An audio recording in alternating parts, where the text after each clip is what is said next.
വാക്യം വായിക്കാം. ആമേൻ, സ്തോത്രം. യോഹന്നാന്റെ സുവിശേഷം 2-ാം അധ്യായം അതിൻ്റെ 11-ാമത്തെ വാക്യം ഒന്ന് വായിക്കാമോ?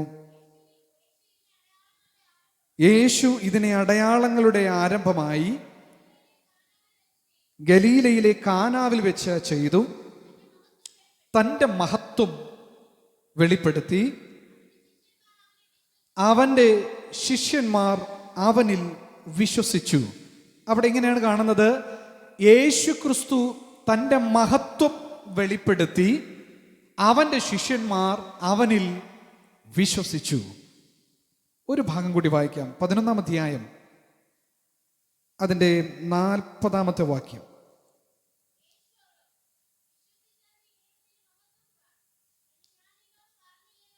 മതി.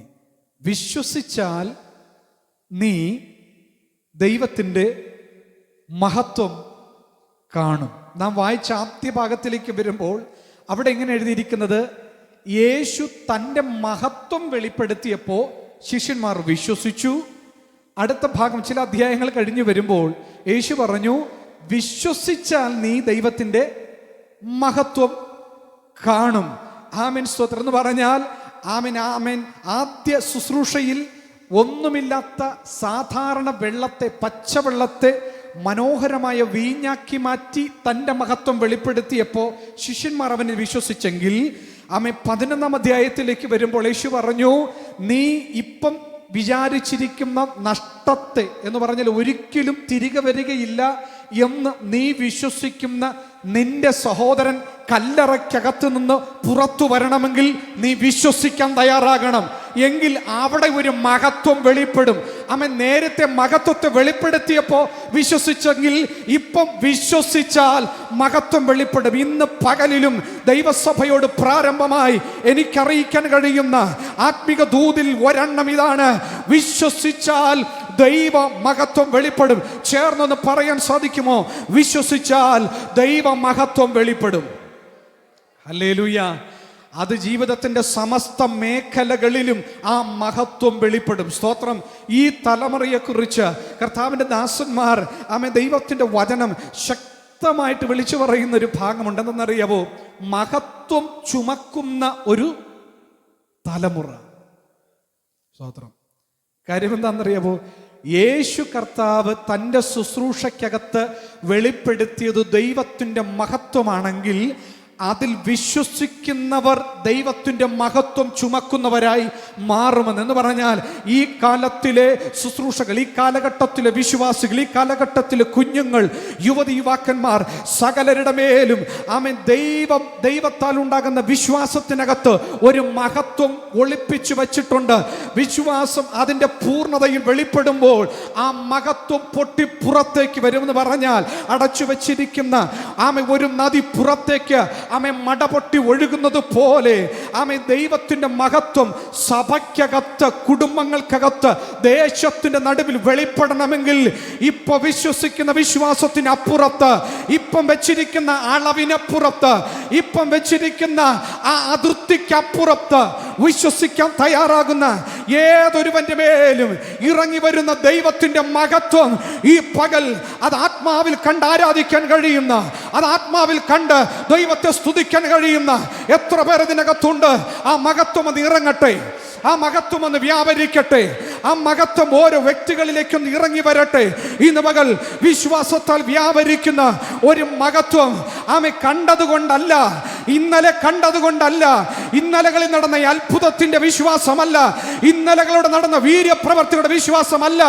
ഇനി അടുത്തൊരെണ്ണം ഉണ്ടെന്ന്, അടുത്തൊരു പ്രവൃത്തി ഉണ്ടെന്ന് വിശ്വസിക്കുമ്പോൾ, ഓ ഹല്ലേലൂയ, എന്നിൽ വസിക്കും ദൈവാത്മാവേ,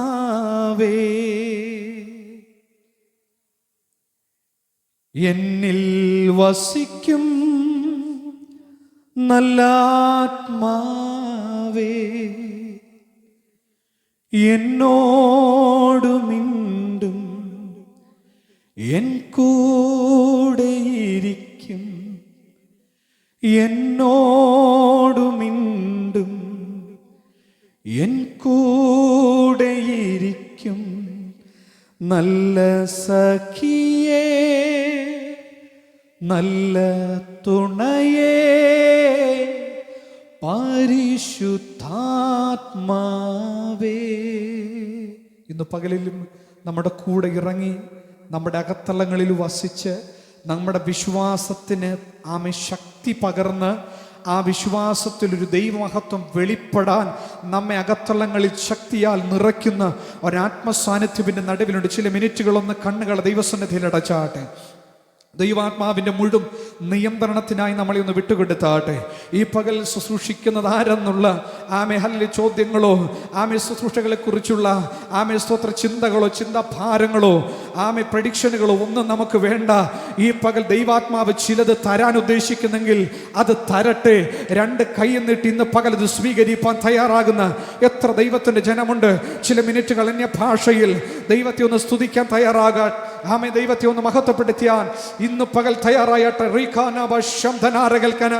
ആത്മാവ് തനിക്ക് ഇഷ്ടമുള്ളത് ചെയ്യേണ്ടതിനായി, പരിശുദ്ധാത്മാവ് ഇഷ്ടമുള്ളത് ചെയ്യേണ്ടതിനായി, ഒരു ദൈവ മഹത്വം നമ്മുടെ കുടുംബത്തിൽ കുഞ്ഞുങ്ങളിൽ വെളിപ്പെടേണ്ടതിനായി ഇതുവരെ കാണാത്ത ചിലത് കാണാൻ, ഇതുവരെ ദർശിക്കാത്തത് ചിലത് ദർശിക്കുവാൻ, ആത്മ കണ്ണുകൾ ഈ പകലൊന്ന് തുറക്കാൻ, ഹൃദയ കണ്ണുകൾ ഈ പകലൊന്ന് തുറക്കാൻ, വിശ്വാസത്തിന്റെ പുതിയൊരു മേടിലേക്ക്, പുതിയൊരു അളവിലേക്ക് ഈ പകൽ കാലെടുത്ത് വെക്കുവാൻ പരിശുദ്ധാത്മാവേ ഈ പകൽ ദൈവിക ശുശ്രൂഷയുടെ ആഴങ്ങളിലേക്ക് ദൈവത്തിന്റെ ആത്മാവ് ഇടപെടാൻ, ദൈവത്തിന്റെ ആലോചനയെ സ്തോത്രം തകർക്കുന്ന, തടയിടുന്ന പൈശാചിക മണ്ഡലങ്ങൾ, മാനുഷിക മണ്ഡലങ്ങൾ, ദുരാത്മ മണ്ഡലങ്ങൾ, പിശാചിന്റെ ഒളിഞ്ഞും തെളിഞ്ഞുമുള്ള പോരുകൾ, അവന്റെ കുടിയിരിപ്പിന്റെ വ്യാപാരങ്ങൾ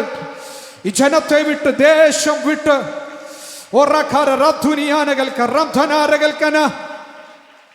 മഹത്വം മഹത്വം ആലയത്തിൽ നിറയട്ടെ, മഹത്വം വ്യക്തികളുടെ മേൽ നിറയട്ടെ, മഹത്വം തലമുറകളുടെ മേൽ വെളിപ്പെടട്ടെ, മഹത്വം കുടുംബങ്ങൾക്കകത്തും നിറയപ്പെടട്ടെ. യേശുവിന്റെ അധികാരമുള്ള നാമത്തിൽ, അധികാരമുള്ള യേശുവിന്റെ നാമത്തിൽ, അധികാരമുള്ള യേശുവിന്റെ നാമത്തിൽ. നല്ലവനും വിശ്വസ്തനുമായ ദൈവമേ, സ്വർഗീയ നല്ല പിതാവേ, അനുഗ്രഹീതമായ നല്ല പകലിനായി ഞങ്ങൾ അങ്ങേ സ്തുതിക്കുന്നു. കർത്താവേ, ഞങ്ങളുടെ മേൽ ദൈവം തന്നിരിക്കുന്ന വിശ്വാസത്തിനായി ഞങ്ങൾ അങ്ങേ സ്തുതിക്കുന്നു. അതിലൂടെ ഞങ്ങളുടെ മേൽ ദൈവം പകരുന്ന ദൈവിക അത്ഭുതങ്ങൾക്കായി, ദൈവത്തിൻ്റെ വിടുതലുകൾക്കായി, കർത്താവെ അവിടുത്തെ മഹത്വത്തിനായി ഞങ്ങൾ അങ്ങേ സ്തുതിക്കുന്നു. പിതാവേ, ഈ പകൽ ഞങ്ങളെ ഒരുമിച്ച് തിരുപാദപീഠത്തിലേക്ക് സമർപ്പിക്കുന്നു. അത്ഭുതങ്ങളെ കർത്താവ് ചെയ്യണം, യേശു കർത്താവിൻ്റെ ധന്യമുള്ള നാമത്തിൽ തന്നെ. ആമേൻ. ഹല്ലേലൂയ. കരങ്ങളെ ഉയർത്തി ഹല്ലേലൂയ. ആമേൻ. സ്തോത്രം. ഈ പകലത്തെ ചിന്തയ്ക്ക് ആധാരമായി പരിശുദ്ധാത്മാവിൻ്റെ ഹൃദയത്തിൽ തന്ന ചില ഭാഗങ്ങളുണ്ട്. അത് നിങ്ങളുമായി ഇന്ന് പകൽ പങ്കുവെക്കാൻ കർത്താവിൽ ഞാൻ ശരണപ്പെടുകയാണ്. അതിനായി 1 യോഹന്നാൻ്റെ ലേഖനം 5-ാം അധ്യായം അതിൻ്റെ 4-ാമത്തെ വാക്യം ഒരാളെ ശബ്ദമുയർത്തി ഒന്ന് വായിക്കാം. 1 യോഹന്നാൻ്റെ ലേഖനം 5-ാം അധ്യായം അതിൻ്റെ 4-ാമത്തെ വാക്യം.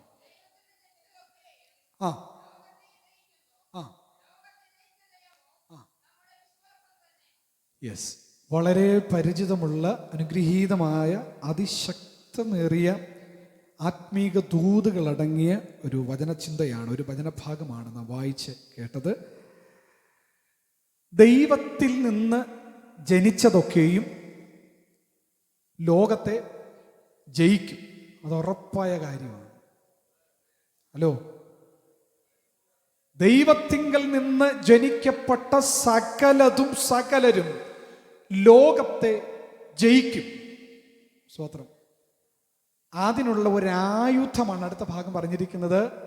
ലോകത്തെ ജയിക്കുന്ന, അല്ലെങ്കിൽ ലോകത്തെ ജയിച്ച ജയമോ നമ്മുടെ വിശ്വാസം തന്നെ. സ്തോത്രം. ഹല്ലേലൂയ. ഈ പകൽ നമ്മുടെ മേൽ സ്വർഗത്തിലെ ദൈവം പകർന്നിരിക്കുന്ന വിശ്വാസം എന്ന് പറയുന്നത് ചുമ്മാതെ കെട്ടിപ്പൂട്ടി വച്ചുകൊണ്ടിരിക്കാനുള്ളതല്ല, മേന്മ പറയാനുള്ളതല്ല. സാക്ഷ്യം പറയുമ്പോൾ എഴുന്നേറ്റ് നിന്നിട്ട് 25 വർഷങ്ങളായി, 30 വർഷങ്ങളായി, 48 വർഷങ്ങളായി ഞാൻ യേശുവിനെ കണ്ടുമുട്ടിയിട്ട് വിശ്വാസത്തിൽ വന്നിട്ടെന്ന് പറഞ്ഞ് നമ്മുടെ അനുഭവത്തെ പങ്കുവെക്കാനല്ല, പകരം ലോകത്തെ ജയിക്കുന്ന, പിശാചിന്റെ മണ്ഡലങ്ങളെ ജയിക്കുന്ന, അന്ധകാരത്തിന്റെ മണ്ഡലങ്ങളെ തച്ചുടയ്ക്കുവാൻ ഒരധികാരമായി, ഒരു പവറായി ദൈവം തന്നിരിക്കുന്നതാണ് ആമേൻ അകത്ത വിശ്വാസം എന്ന് ഉറപ്പുള്ള ദൈവത്തിന്റെ ജനം. ആമേൻ കരങ്ങളെ ഉയർത്തി കർത്താവിനെ സ്തുതിച്ചാട്ടെ. ഹല്ലേലൂയ, ഹല്ലേലൂയ, ആമേൻ. സ്തോത്രം. നാം വായിച്ചത് യോഹന്നാന്റെ ലേഖനം. പ്രധാനപ്പെട്ട ശക്തമേറിയ 2 ഉദ്ദേശങ്ങൾ യോഹന്നാന്റെ ലേഖനത്തിലുണ്ട്. ഒന്ന്, പുത്രനായ ക്രിസ്തുവിനോടുള്ള കൂട്ടായ്മ. സ്തോത്രം. രണ്ടാമത്തെ കാര്യം, അക്കാലത്ത് വിശ്വാസത്തിനെതിരെ, സഭയ്ക്കെതിരെ, ദൈവിക പദ്ധതികൾക്കെതിരെ ഉയർന്നു വന്ന ദുരുപദേശത്തിനെതിരെയുള്ള ശക്തമായ ലേഖനം. ഇത് രണ്ടുമാണ് ഈ കാലഘട്ടത്തിലും വേണ്ടുന്നത്. സ്തോത്രം. ഏതൊക്കെയാ? ഒന്ന്, ദൈവത്തോടുള്ള കൂട്ടായ്മ, ബന്ധം. 2, ദുരുപദേശത്തിന്റെ പൊങ്ങിവരവുകളുണ്ട്. ശക്തമേറിയ ദുരുപദേശങ്ങൾ, ദൈവത്തിന്റെ വചനത്തെ, ദൈവിക വചന വ്യാഖ്യാനങ്ങളെ വഴിതിരിച്ചു വിട്ട് തലമുറകളെ നശിപ്പിച്ചുകൊണ്ടിരിക്കുന്ന വല്ലാത്ത വിശ്വാസ ലോകത്തിലാണ് നമ്മൾ ജീവിക്കുന്നത്. അതിനകത്ത് ഫൈറ്റ് ചെയ്ത് നിൽക്കണമെങ്കിൽ കൃത്യമായ വിശ്വാസം, യഥാർത്ഥ വിശ്വാസം, ക്രിസ്തുവിലുള്ള വിശ്വാസം, വേദ പുസ്തകം അനുശാസിക്കുന്ന വിശ്വാസം, അതിനകത്തും നിൽക്കുക എന്ന് പറയുന്നത് നിസ്സാര കാര്യമല്ല. ഏദൻ പൂങ്കാവനത്തിനകത്ത് എല്ലാ ദിവസവും കൂട്ടായ്മയുള്ള, ദൈവത്തിന്റെ സ്വരൂപത്തിൽ, സാന്നിധ്യത്തിൽ, ദൈവത്തിന്റെ സാദൃശ്യത്തിൽ സൃഷ്ടിക്കപ്പെട്ട മനുഷ്യനെ, ദൈവത്തിന്റെ പ്രകാശം, ദൈവത്തിന്റെ സാന്നിധ്യം ചുറ്റി നടന്ന മനുഷ്യനെ തെറ്റിക്കുവാൻ ഏദൻ പൂങ്കാവനത്തിൽ പിശാചിറങ്ങി വന്ന് ദൈവത്തെയും അവരെയും തമ്മിൽ തെറ്റിച്ചു കളഞ്ഞെങ്കിൽ, ഉടച്ചു കളഞ്ഞെങ്കിൽ, പദ്ധതിയിൽ നിന്ന് അവരെ തള്ളിയിട്ട് കളഞ്ഞെങ്കിൽ ഈ കാലത്ത് എത്ര അധികമായിരിക്കും. സ്തോത്രം. ആമേൻ, ഹല്ലേലൂയ. അപ്പോസ്തലന്മാരുടെ കാലഘട്ടത്തിൽ സഭകൾക്കെതിരെ അത്തരത്തിലുള്ള ദുരുപദേശത്തിന്റെ വല്ലാത്തൊരു കവിഞ്ഞൊഴുക്കുണ്ടായിരുന്നു. ആമേൻ. നമുക്കറിയാം, ആ കാലഘട്ടം വല്ലാത്ത ഇസങ്ങളുടെ പൊങ്ങിവരവിന്റെ കാലഘട്ടമായിരുന്നു. പ്ലാറ്റോയും റൂസോയും മോണ്ടസ്ക്യൂവും ഒക്കെ തുടങ്ങിയ ഒത്തിരി തത്വചിന്തകന്മാർ, തത്വചിന്തകളടങ്ങിയ ബുദ്ധിപരമായ ചിന്തകൾ സഭയ്ക്കകത്ത്, ജനത്തിനകത്ത് പഠിക്കുന്നവരുടെ ഉള്ളിലേക്ക് കടത്തിവിട്ടിട്ട് വിശ്വാസത്തെ ചവിട്ടിത്താഴ്ത്തിയിട്ട് ബുദ്ധിയുടെ പ്രമാണത്തെ പൊക്കിപ്പിടിക്കുന്ന വല്ലാത്ത ഒരു ശാപത്തിന്റെ പോര്, ഒരു പൈശാചിക പോര് വിശ്വാസത്തിനെതിരെ സഭയ്ക്കകത്തേക്ക് നുഴഞ്ഞു കയറിയപ്പോൾ അപ്പോസ്തലന്മാർ പത്രോസും പൗലോസും യോഹന്നാനുമെല്ലാം ശക്തമായ ഭാഷയിൽ അതിനെ തകർത്തുകൊണ്ട് ലേഖനങ്ങൾ എഴുതിയിട്ടുണ്ട്. അതിലൊരു ഭാഗമാണ് നമ്മൾ വായിച്ചത്. നമ്മുടെ വിശ്വാസം ഇങ്ങനെ കൂട്ടായ്മ ആചരിക്കാൻ മാത്രമുള്ളതല്ല, അപ്പം ആചരിക്കാൻ മാത്രമുള്ളതല്ല, ആത്മാവിൽ പാടി ആരാധിക്കാൻ മാത്രമുള്ളതല്ല. ഈ വിശ്വാസം കൊണ്ട് ഈ ലോകത്തിന്റെ ഇങ്ങനെയുള്ള കാലഗതികളെ ജയിക്കണം. Hallelujah, hallelujah. ഇതിനെ ജയിക്കാൻ വേണ്ടിയിട്ടാ നമ്മുടെ അകത്തളങ്ങളിൽ പരിശുദ്ധാത്മാവ് വിശ്വാസത്തെ ഉളവാക്കി തന്നിരിക്കുന്നത്. സ്തോത്രം. ഹല്ലേലൂയ. പത്രോസിന്റെ ലേഖനത്തിൽ നമ്മൾ ഒരു ഭാഗം കാണുന്നുണ്ട്. 2 പത്രോസ് അതിന്റെ 1 തുടങ്ങി താഴേക്കൊന്ന് വായിക്കുമ്പോൾ വേഗത്തിലൊന്ന് വായിക്കാം ആ ഭാഗം.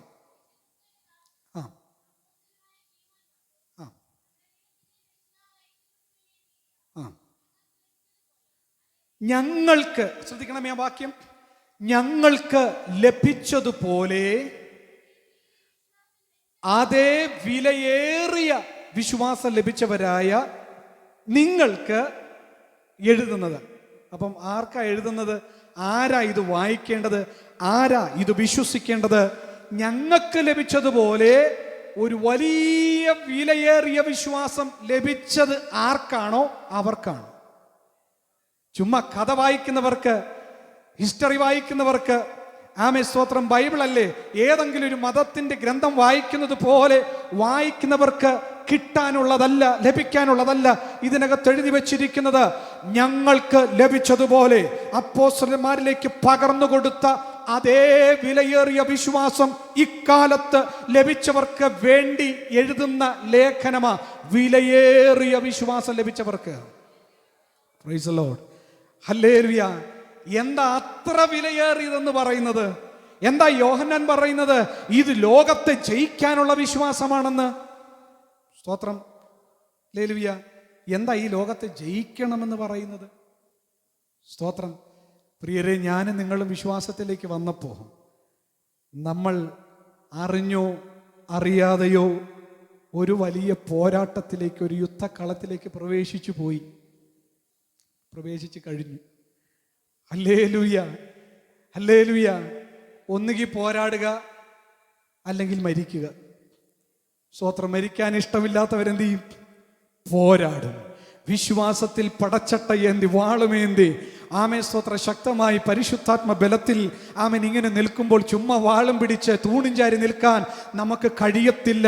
അതുകൊണ്ടാ ഈ ലോകത്തിലെ ദുരാത്മ മണ്ഡലങ്ങളോട് വിശ്വാസത്തിൽ നിന്ന് നമ്മെ തള്ളിയിടുവാൻ, വിശുദ്ധിയിൽ നമ്മെ ഉടച്ചു കളയാൻ, ആമെ നമുക്കെതിരെ എഴുന്നേറ്റ് വരുന്ന പൈശാചിക മണ്ഡലങ്ങളെ ആമെ തോൽപ്പിക്കാനുള്ള ഒരു അധികാരത്തിന്റെ ശുശ്രൂഷ, ഒരു വിശ്വാസം നമ്മുടെ മേൽ കർത്താവ് തന്നിട്ടുണ്ട്. അതൊരു പ്രത്യേക വിഭാഗത്തിന്റെ മേലല്ല,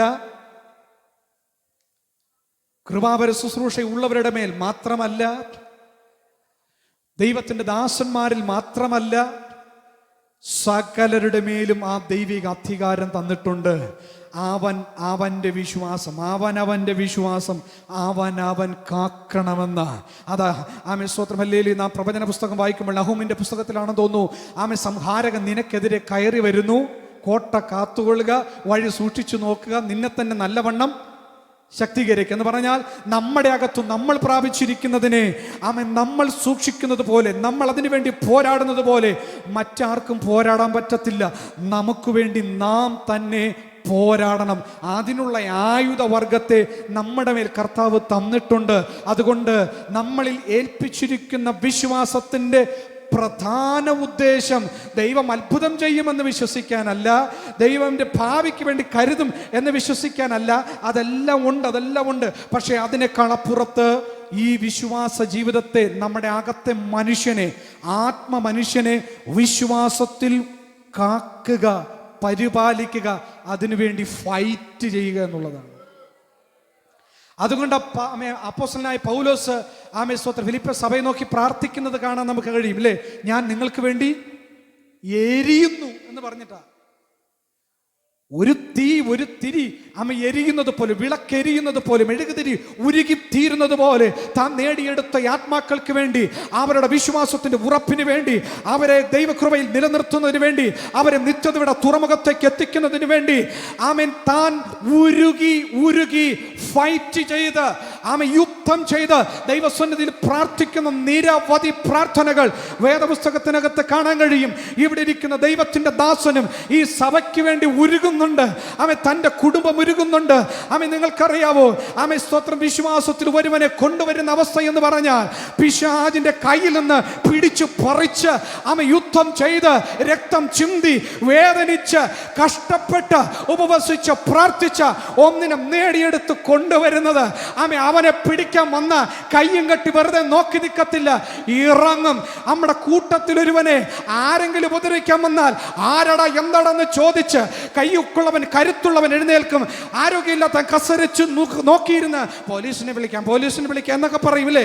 പക്ഷേ ശക്തിയുള്ളവൻ ചാടി എഴുന്നേൽക്കും, അധികാരമുള്ളവൻ ചാടി എഴുന്നേൽക്കും എന്ന് പറയുന്നത് പോലെ പൈശാചിക മണ്ഡലങ്ങളോട് ഫൈറ്റ് ചെയ്ത് അതിനെ ജയിക്കുവാൻ അകത്ത് തന്നിരിക്കുന്നതാണ് വിശ്വാസം എന്ന് പറയുന്നത്. Price the Lord. ഹല്ലേലൂയ. അതുകൊണ്ട് ഇന്ന് പകൽ ഒരു കാര്യം കൂടെ അതിനോട് ചേർത്ത് ഞാൻ പറയാം. പ്രാർത്ഥിക്കുമ്പം പോരാടണം, ആരാധിക്കുമ്പം പോരാടണം. സ്തോത്രം. അഭിഷേകത്തിൽ ആരാധിക്കുമ്പോൾ പോരാടണം. വചനം വായിക്കുമ്പോൾ ആ വചനം അകത്ത് ശക്തമായ അധികാരത്തോടെ വെളിപ്പെട്ട അതെടുത്തൊന്ന് പോരാടാൻ തയ്യാറാകണം. എന്തിനാ?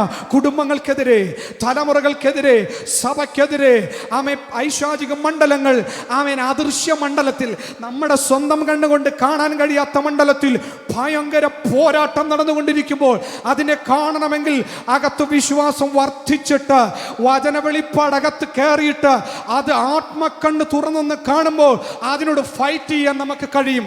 അങ്ങനെ എത്ര പേർ ഇന്ന് പകൽ ഈ സഭയ്ക്കകത്തുണ്ട്? എത്ര ദൈവത്തിന്റെ ജനമുണ്ട് അഭിഷേകത്തിൽ നിന്ന് പോരാടാൻ, വിശ്വാസത്തിന് വേണ്ടി, സഹവിശ്വാസികൾക്ക് വേണ്ടി, കുടുംബങ്ങൾക്ക് വേണ്ടി, സഭയ്ക്ക് വേണ്ടി, നിങ്ങളെ നടത്തുന്ന ദൈവത്തിന്റെ ദാസന്മാർക്ക് വേണ്ടി പ്രാർത്ഥനയിൽ പോരാടാൻ. ഹല്ലേലൂയ.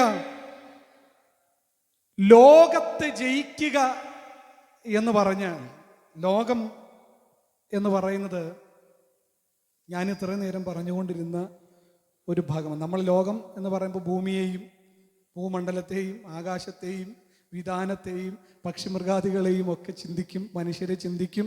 ലോകത്തിനെ നമ്മൾ സ്നേഹിക്കരുതെന്ന് പറഞ്ഞാൽ, സ്തോത്രം, ലോകത്തെയും ലോകത്തിലുള്ളതിനെയും ആര് പറഞ്ഞു? യേശു കർത്താവ് പറഞ്ഞു അല്ലേ? സ്നേഹിക്കാൻ പാടുണ്ടോ? ഇല്ല. സ്തോത്രം. പക്ഷേ യോഹന്നാന്റെ സുവിശേഷം 3-ാം അധ്യായം അതിന്റെ 16-ാമത്തെ വാക്യം കാണാതെ അറിയാവുന്നവർ പറയാവോ? തൻ്റെ ഏകജാതനായ പുത്രനെ വിശ്വസിക്കുന്ന യവനും നശിച്ചു പോകാതെ നിത്യജീവൻ പ്രാപിക്കേണ്ടതിന് ദൈവം അവനെ നൽകുവാൻ തക്കവണ്ണം ഈ ലോകത്തെ. അപ്പൊ ഏത് ലോകമാണ്? സ്തോത്രം. ഒരു ഭാഗത്ത് പറയുന്നു ഈ ലോകത്തെ സ്നേഹിക്കരുത്, മറ്റൊരു ഭാഗത്ത് പറയുന്നു ഈ ലോകത്തെ സ്നേഹിച്ചത് കൊണ്ടാണ്. അപ്പൊ കൺഫ്യൂഷനായോ? സ്തോത്രം. കൺഫ്യൂഷനായോ? ഇല്ല. ലോകത്തെ പല നിലകളിൽ തിരിച്ചിട്ടുണ്ട്. ആമേൻ. സ്തോത്രം. നമ്മൾ വായിക്കുന്ന വാക്കുകൾക്ക് ചെറിയ ചെറിയ ചില വ്യത്യാസങ്ങളുമുണ്ട്. പലപ്പോഴും അത് വിശ്വസിക്കുവാൻ നമുക്ക് ആരെങ്കിലും കൺഫ്യൂഷനായിട്ടൊരു വാക്കിട്ട് തന്നു കഴിഞ്ഞാൽ പോയി, പിന്നെ വിശ്വാസത്തിൽ നിന്ന് താഴോട്ടങ്ങ് പറഞ്ഞു. ഈ വെറുതെ നടന്നു പോകുന്ന ആൾ പലത്തൊഴി ചവിട്ടി റോഡിൽ വീഴുന്നത് പോലെ ചില ദുരുപദേശകന്മാരുടെ വാക്കുകൾ കേട്ട് കഴിഞ്ഞാൽ, പ്രത്യേകിച്ച് യഹോവ വിറ്റ്നസ് എന്ന് പറയുന്ന കുറച്ച് ആളുകളുണ്ട്. അവർ വന്നിട്ട് പിതാവിനെയും പുത്രനെയും തമ്മിൽ വെട്ടിമുറിച്ച് കീറി നമ്മുടെ മുന്നിൽ ഇട്ട് തരും. ഒന്നും പറയാൻ പറ്റത്തില്ല. സ്തോത്രം. അതറിയണമെങ്കിൽ കൃത്യമായ വചനജ്ഞാനം, വചന പരിജ്ഞാനം, പഠനം നമ്മുടെ അകത്തളങ്ങളിൽ കയറിയാൽ മാത്രമേ ഇതിനോടൊക്കെ ഫൈറ്റ് ചെയ്യാൻ പറ്റത്തില്ല. ഇതെല്ലാം നമ്മുടെ വിശ്വാസത്തിനെതിരെയുള്ള പോരാണ്. അറിയാം? എത്ര വിശ്വാസങ്ങളുണ്ടെന്ന് അറിയാവോ? യേശു നാമക്കാരുണ്ട്, പിന്നെ യഹോവയിൽ മാത്രം വിശ്വസിക്കുന്നവരുണ്ട്, സ്തോത്രം, യഹോവ സാക്ഷികളുണ്ട്, പിന്നെ പലതരത്തിൽ ക്രിസ്തു സാക്ഷികൾ, അങ്ങനെ ഒത്തിരി നാമങ്ങളുണ്ട്. പലതലത്തിൽ ഇതാണ് ശരി, മറ്റൊന്നും ശരിയല്ല എന്ന് പറഞ്ഞ് നമ്മെ കൺഫ്യൂസ് ആക്കുന്ന, ഇതിന്ന് തുടങ്ങിയല്ല, അന്നേ ഉണ്ട്. പൗലോസ് ലേഖനം എഴുതുന്ന കാലഘട്ടത്തിലേ ഉണ്ട്. അതുകൊണ്ടാണ് ജയിലിൽ പോലും തനിക്ക് സമാധാനമില്ലാതെ എഴുതിക്കൊണ്ടിരുന്നത്. ജയിലിൽ കിടന്നെങ്കിലും ഒന്ന് വിശ്രമിക്കാം എന്ന് വിചാരിച്ചാൽ നടക്കത്തില്ല. കാര്യം എന്താണ്? അവിടെ പോരാണ്. എവിടെ? ദേഹത്തെ ജയിലിനകത്തോട്ടൊക്കെ. പൗലോസിനൊന്നും ഒരു വിശ്രമവും ഇല്ലെന്ന്. ഉറങ്ങിയിട്ട് നാളുകളായി. യാത്രയിലാണെങ്കിൽ കപ്പലും തകർന്ന് പിന്നെ രാത്രി മുഴുവൻ നീന്തണം, പിറ്റേ ചെന്ന് വീണ്ടും പ്രസംഗിക്കണം. ശുശ്രൂഷ എന്ന് പറഞ്ഞാൽ ഇപ്പോഴത്തെ ദൈവദാസന്മാർക്കാണെന്ന് പറഞ്ഞാൽ അടുത്ത സ്ഥലത്തുനിന്നും ഒരു സ്ഥലത്തേക്ക് കാറിൽ AC പോകുമ്പോഴെങ്കിലും ഇരുന്ന് ഉറങ്ങാം. അല്ലേ കർത്താവിനെ? അല്ലേ? അങ്ങനെയൊക്കെയുള്ള അവസരങ്ങളെങ്കിലും ഉണ്ട്. പക്ഷേ അക്കാലഘട്ടത്തിൽ ടൈമില്ല, സമയമില്ല. വേഗത്തിൽ എത്ര വേഗത്തിലാണോ അത്രയും വേഗത്തിൽ കർത്താവിൻ്റെ സാക്ഷികളാകുക, സുവിശേഷം എത്തിക്കുക. ആ നിലകളിൽ സഞ്ചരിച്ചു കൊണ്ടിരിക്കുമ്പോൾ പോരടിച്ചുകൊണ്ടിരിക്കുക. അതുകൊണ്ട് ആ കാരാഗൃഹത്തിനകത്തിരുന്നും വിശ്രമമില്ലാതെ ലേഖനങ്ങൾ എഴുതി സഭയ്ക്കകത്ത് കൊടുത്തു എന്ന് പറയാൻ സമയമില്ല. അതുകൊണ്ട് എഴുതി നിറച്ച് സഭയ്ക്കകത്ത് കൊടുത്തു വിടുകയാണ്. ആ ദൂത് മുഖാന്തരം, ഈ എഴുത്തു മുഖാന്തരം സഭ ആത്മവൽക്കരിക്കപ്പെട്ടിട്ടുണ്ട്, വിശ്വാസത്തിൽ പൊങ്ങി വന്നിട്ടുണ്ട്. ഈ എഴുത്തുകൾ മുഖാന്തരം കത്ത് പോസ്റ്റ്മാൻ കൊടുക്കുന്നത് പോലെ കൊടുക്കുന്ന കത്ത, അതാ വചന വെളിപ്പാടായി മാറുന്നത്, അതാ വചനത്തിന്റെ ശക്തിയായി വെളിപ്പെടുന്നത്, അതാ അടുത്തൊന്ന് ഫൈറ്റ് ചെയ്യുവാൻ, യുദ്ധം ചെയ്യുവാൻ ജനത്തെ ശക്തീകരിക്കുന്ന, സഭയെ ശക്തീകരിക്കുന്ന ആത്മീക ദൂതുകളാണ് ലേഖനത്തിനകത്ത് ദൈവത്തിന്റെ ദാസന്മാർ എഴുതി വിട്ടത്. സ്തോത്രം. ഹല്ലേലൂയ. അപ്പൊ ആ കാലത്തെ ദുരുപദേശം പൊങ്ങി വന്ന് ദൈവിക വിശ്വാസത്തിൽ നിന്ന് ജനത്തെ തള്ളിയിട്ട് കളയാൻ പദ്ധതിയിട്ടിരുന്നു. അന്ന് മുതലേ ദൈവത്തിൻ്റെ പരിശുദ്ധാത്മാവ് ദൈവദാസന്മാരിലൂടെ ഫൈറ്റ് ചെയ്ത് എഴുതി വന്ന ലേഖനങ്ങളിൽ ഒരു ഭാഗമാണ് നമ്മൾ ചിന്തിച്ച് വരുന്നത്. സ്തോത്രം. അപ്പോൾ ഈ ലോകം ഒന്ന് സർവചരാചരങ്ങളും അടങ്ങിയ ഒരു ലേഖനമാണ്. സ്തോത്രം. ഒരു ഭാഗം, ഒരു ലോകമാണ്. സ്തോത്രം. സർവചരാചരങ്ങളും അടങ്ങിയത്. അതിനെ സ്തോത്രം കോസ്മോസ് വേൾഡ് എന്നൊക്കെ പറയും. സ്തോത്രം. ആകാശവും ആകാശവിധാനങ്ങളും ഒക്കെ അടങ്ങിയ ഒരു കോസ്മോസ്, ഒരു ഭാഗമാണ്. സ്തോത്രം. അത് കഴിഞ്ഞാൽ മാനുഷിക ലോകം. ആ ലോകത്തെയാണ് യേശു നേടാനായിട്ട് ഇറങ്ങി വന്നത്. പിതാവ് ആ ലോകത്തെ സ്നേഹിച്ചത്. സ്തോത്രം. ഹല്ലേലൂയ. ആ ലോകത്തെയാണ്, ആ ലോകം നമ്മളാണ്. ദൈവത്തിൻ്റെ ലോകം. നമ്മൾ പറയില്ല ഒരാള് അത് അവൻ്റെ ലോകമാണ് എന്ന് പറയുന്നില്ലേ? ഗെയിം, ഫ്രീ ഫയർ അവൻ്റെ ലോകമാണെന്ന് പറയത്തില്ലേ? മൊബൈൽ ലോകമാണ് എന്ന് പറയുന്നത് പോലെ ദൈവത്തിൻ്റെ സ്നേഹം വെളിപ്പെടുത്താൻ ദൈവത്തിൻ്റെ പുത്രനെ അയച്ചത് ഈ ലോകത്തെ നേടാൻ എന്ന് പറഞ്ഞാൽ നമ്മളടങ്ങുന്ന ഈ ലോകത്തെ നേടാനാണ്. സോ അതുകൊണ്ടാണ് ആ ലോകത്തെ കർത്താവ് സ്നേഹിച്ചു, തൻ്റെ പുത്രനെ അയച്ചു എന്ന് പറയുന്നത്. സ്തോത്രം. ഇനി കർത്താവ് പറയുന്നുണ്ട് ഈ ലോകത്തെയും ഈ ലോകത്തിനുള്ളതിനെയും സ്നേഹിക്കരുത് എന്ന് പറയുന്നത്. സ്തോത്രം. ഈ സ്നേഹം എന്ന് പറയുന്നത് ഭയങ്കരമാണ്. എന്ന് പറഞ്ഞാൽ ഒന്നിനെ സ്നേഹിച്ചു കഴിഞ്ഞാൽ, അതിനെ ഇഷ്ടപ്പെട്ട് കഴിഞ്ഞാൽ, അതിനെ നേടിയെടുത്തു കഴിഞ്ഞാൽ എന്ത് ചെയ്യാൻ, വിട്ടുകളയാൻ പറ്റത്തില്ല. മനുഷ്യൻ അങ്ങനെയാണ്. സ്തോത്രം. സ്നേഹത്തിന് വേണ്ടി കൊല്ലും, സ്നേഹത്തിന് വേണ്ടി ചാകും. രണ്ട് എക്സ്റ്റന്റ് ആണ്. ഒന്ന്, സ്നേഹത്തിന് വേണ്ടി കിട്ടിയില്ലെങ്കിൽ കൊല്ലും. ഇപ്പൊ അധികം നടന്നുകൊണ്ടിരിക്കുക, ഒരുപാട് നടന്നുകൊണ്ടിരിക്കുക. ഇനി കിട്ടിയില്ലെങ്കിൽ ചാവും. ഒന്നുകിൽ ഞാൻ ചാവും, ഇല്ലെങ്കിൽ നിന്നെ കൊല്ലും. ഇതാണ് മറ്റൊരു പ്രശ്നം സ്നേഹത്തിന്റെ. അപ്പൊ കർത്താവ് പറഞ്ഞത്, അതുകൊണ്ട് ഈ ലോകത്തിന്റെ സ്നേഹത്തിന് വേണ്ടി നീ ചത്ത് തൊലഞ്ഞു പോകണ്ട. പകരം നീ എന്ത് ചെയ്യണം? നിലനിൽക്കുന്ന രാജ്യത്തെ സ്നേഹിക്കണം. നിന്നെ സ്നേഹിച്ച എന്നെ സ്നേഹിക്കണമെന്ന, ദൈവത്തിന്റെ വചനത്തെ സ്നേഹിക്കണമെന്ന, ആമേൻ, നിത്യരാജ്യത്തെ സ്നേഹിക്കണമെന്ന, ഇന്ന് കണ്ട് നാളെ തകർന്നു പോകുന്ന ഈ ലോകത്തിന്റെ മോഹങ്ങളെ സ്നേഹിക്കരുതെന്ന എന്ന് പറഞ്ഞാൽ ഇത് തീക്കായി സൂക്ഷിച്ചു വെച്ചിരിക്കുക, ഇതും നാശത്തിന് വേണ്ടി വെച്ചിരിക്കുക. ആമേൻ, ഇപ്പോഴത്തേക്ക് ജീവിക്കുവാൻ വേണ്ടി മാത്രം വെച്ചിരിക്കുക. ആമേൻ. അതുകൊണ്ട് അതിനെ സ്നേഹിക്കരുത്. താൽക്കാലികമായുള്ളതിനെ സ്നേഹിച്ച് നിന്റെ ജീവിതം നഷ്ടപ്പെടുത്തി കളയരുത്. പകരം അകത്തെ മനുഷ്യനെ നിത്യതയിലേക്ക് എത്തിക്കുന്ന ദൈവരാജ്യത്തെ സ്നേഹിക്കണം. Price the Lord. ഹല്ലേലൂയ. ഈ ലോകമടങ്ങുന്ന കർത്താവ് പറഞ്ഞ ഈ ലോകത്തെ, ലോകത്തിലുള്ളതിനെ സ്നേഹിക്കരുതെന്ന് പറയുന്ന ആ ലോകമാണ് നമ്മൾ ഇപ്പം ജയിക്കാൻ പോകുന്നില്ലേ? ഇപ്പം നമ്മൾ വായിച്ചില്ലേ ലോകത്തെ ജയിക്കണമെന്ന് എന്ന് പറഞ്ഞാൽ, ലോക മനുഷ്യരെന്നൊക്കെ നമ്മൾ പറയുമ്പോൾ ആരെയാ ചിന്തിക്കുന്നത്? പെട്ടെന്ന് ലോകക്കാർ എന്ന് പറയുമ്പോൾ നമ്മൾ ആരെയാ ചിന്തിക്കുന്നത്? അയൽലോകത്തുള്ള ആളുകൾ, വിശ്വാസികളല്ലാത്തവര്, അവരെയൊക്കെ നമ്മൾ അങ്ങനെ ചിന്തിക്കുന്നത്. സ്തോത്രം. അല്ല പ്രിയരെ, സ്തോത്രം. ശരിക്കും ലോകം എന്ന് പറഞ്ഞാൽ പിശാചും അവൻ്റെ ലോകവുമാണ്, അവൻ്റെ ആധിപത്യവും അവൻ്റെ രാജ്യവുമാണ്. യൂദായുടെ ലേഖനത്തിൽ നമ്മൾ വായിച്ചു വരുമ്പോൾ അവിടെ എഴുതിയിരിക്കുന്നത് ഈ ലോകത്തിൻ്റെ അധിപതി എന്നല്ലേ? ഈ ലോകം അവൻ്റെ ആധിപത്യത്തിൻ്റെ കീഴിലാണെന്ന് നമ്മൾ വായിക്കുന്നുണ്ടല്ലേ? യേശുവിൻ്റെ ശുശ്രൂഷ പൂർത്തീകരിക്കുന്നതിന് മുമ്പ് പിശാച് യേശുവിനെ പരീക്ഷിക്കാൻ വന്നപ്പോൾ യേശുവിൻ്റെ അടുക്കലേക്ക് പിശാച് വന്നിട്ട് പറഞ്ഞൊരു കാര്യമുണ്ട്, ഇതെല്ലാം എൻ്റെ കയ്യിലുണ്ട്, എൻ്റെ കൈവശമുണ്ട്, എൻ്റെ അധികാരത്തിൻ്റെ കീഴിലാ, നീ ഒന്ന് വണങ്ങിയാൽ മതി, ഇതെല്ലാം ഞാൻ നിനക്ക് വിട്ടുതരാം. കണ്ടോ? ഇതിനെ കോൺകർ ചെയ്ത്, ഇതിനെ അധികാരത്തിനെ ഒന്ന് വെളിപ്പെടുത്തി അതിനെ പിടിച്ചടക്കാനാണ് യേശു ക്രൂശിൽ മരിക്കാൻ ഇറങ്ങി വന്നത്. യുദ്ധം ചെയ്യാൻ വാളുകൊണ്ടല്ല, തോക്ക് കൊണ്ടല്ല, ബോംബ് കൊണ്ടല്ല. യേശു ഇറങ്ങി വന്നത് ജനത്തിനു വേണ്ടി രക്തം ചിന്തി ക്രൂശിൽ മരിച്ച് അവൻ്റെ നടുവൊടിച്ച് അവനെ തകർത്ത് കളഞ്ഞ് അവൻ്റെ ആധിപത്യത്തിൽ അവൻ അടക്കി പിടിച്ചു വെച്ച ജനത്തെ നേടിയെടുത്ത് തിരികെ കൊണ്ടുവരാനാണ് യേശു ഭൂമിയിലേക്ക് ഇറങ്ങി വന്നത്. അതുകൊണ്ട് ഈ ലോകത്തെയും ഈ ലോകത്തിന് ഉള്ളതിനെയും എന്ന് പറഞ്ഞാൽ അവൻ ആ ലോകത്തിന് വേണ്ടി കരുതി വെച്ചിരിക്കുന്ന, അവന്റെ ലോകത്തിന് വേണ്ടി കരുതി വെച്ചിരിക്കുന്നതുകൊണ്ട് അതിനെ നമ്മൾ സ്നേഹിക്കരുതെന്നാണ്. Praise the Lord. Hallelujah, hallelujah. ഈ കൊറോണ കഴിഞ്ഞതോട് കൂടെ നേരത്തെ ലോകവും ദൈവജനവും ആത്മലോകവും ലോകജനതയുമായിട്ട് രണ്ടായിട്ട് തിരിച്ചിരുന്നു. പക്ഷെ ഇപ്പം സഭയ്ക്കകത്ത് രണ്ടായിട്ടുണ്ട്. എന്താണ്? വിശ്വാസ ലോകത്തിനകത്ത് രണ്ടായിട്ടുണ്ട്. എന്താണ്? കൊറോണയ്ക്ക് ശേഷവും കൊറോണയ്ക്ക് മുൻപും.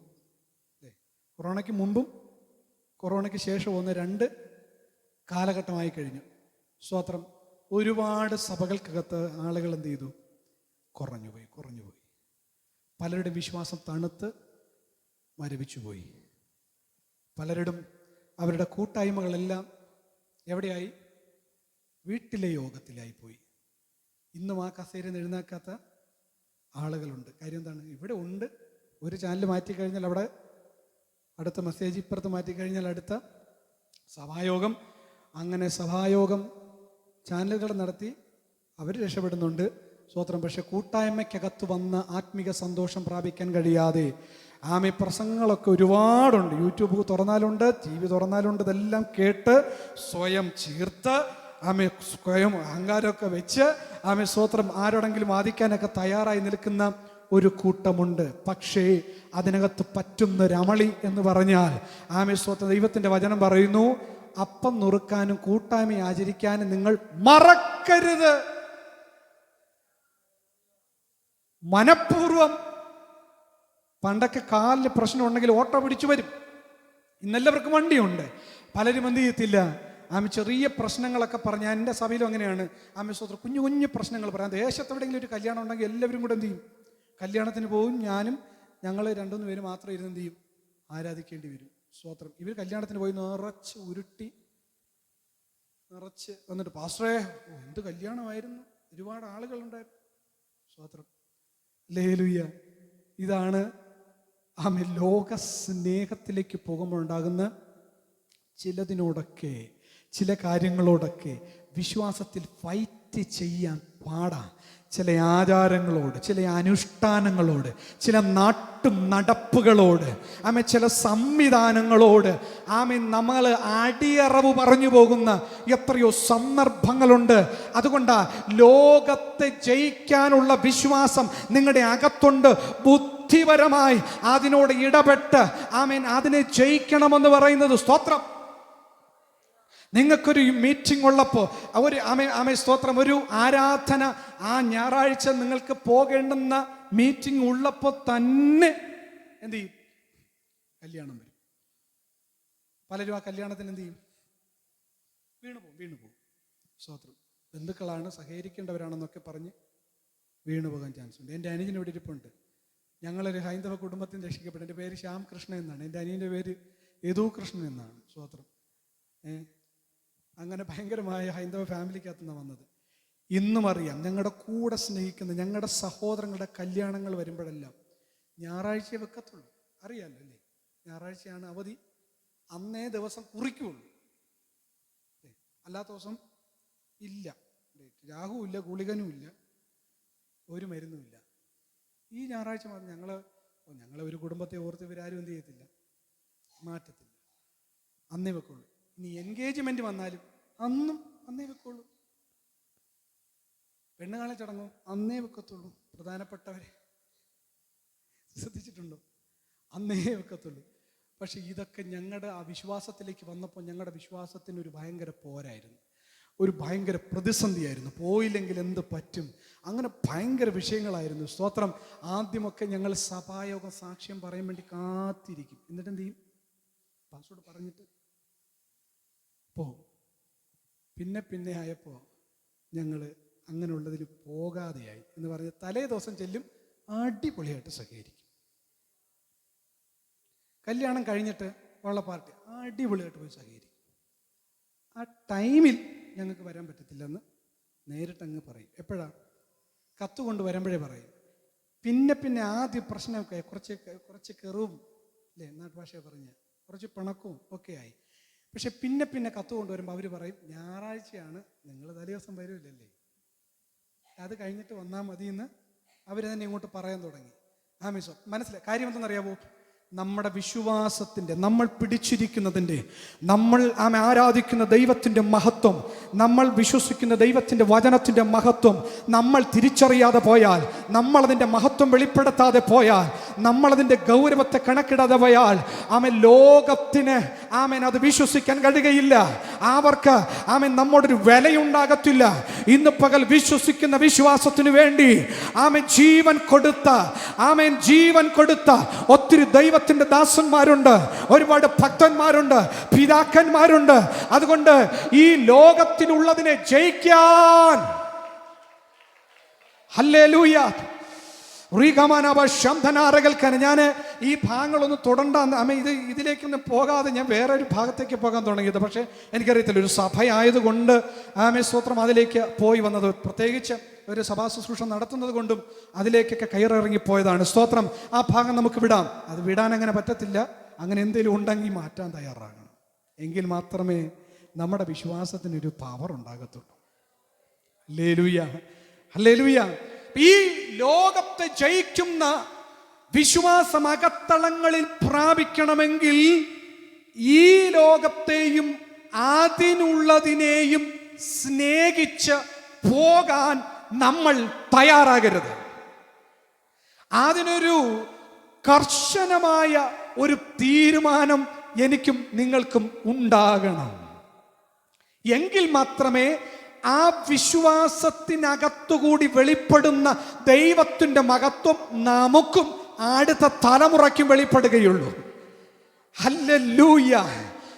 കാനാവിലെ കല്യാണത്തിന് പച്ചവെള്ളത്തെ വീഞ്ഞാക്കി കർത്താവ് അത്ഭുതം ചെയ്തത് അധികമാരും അറിഞ്ഞില്ല.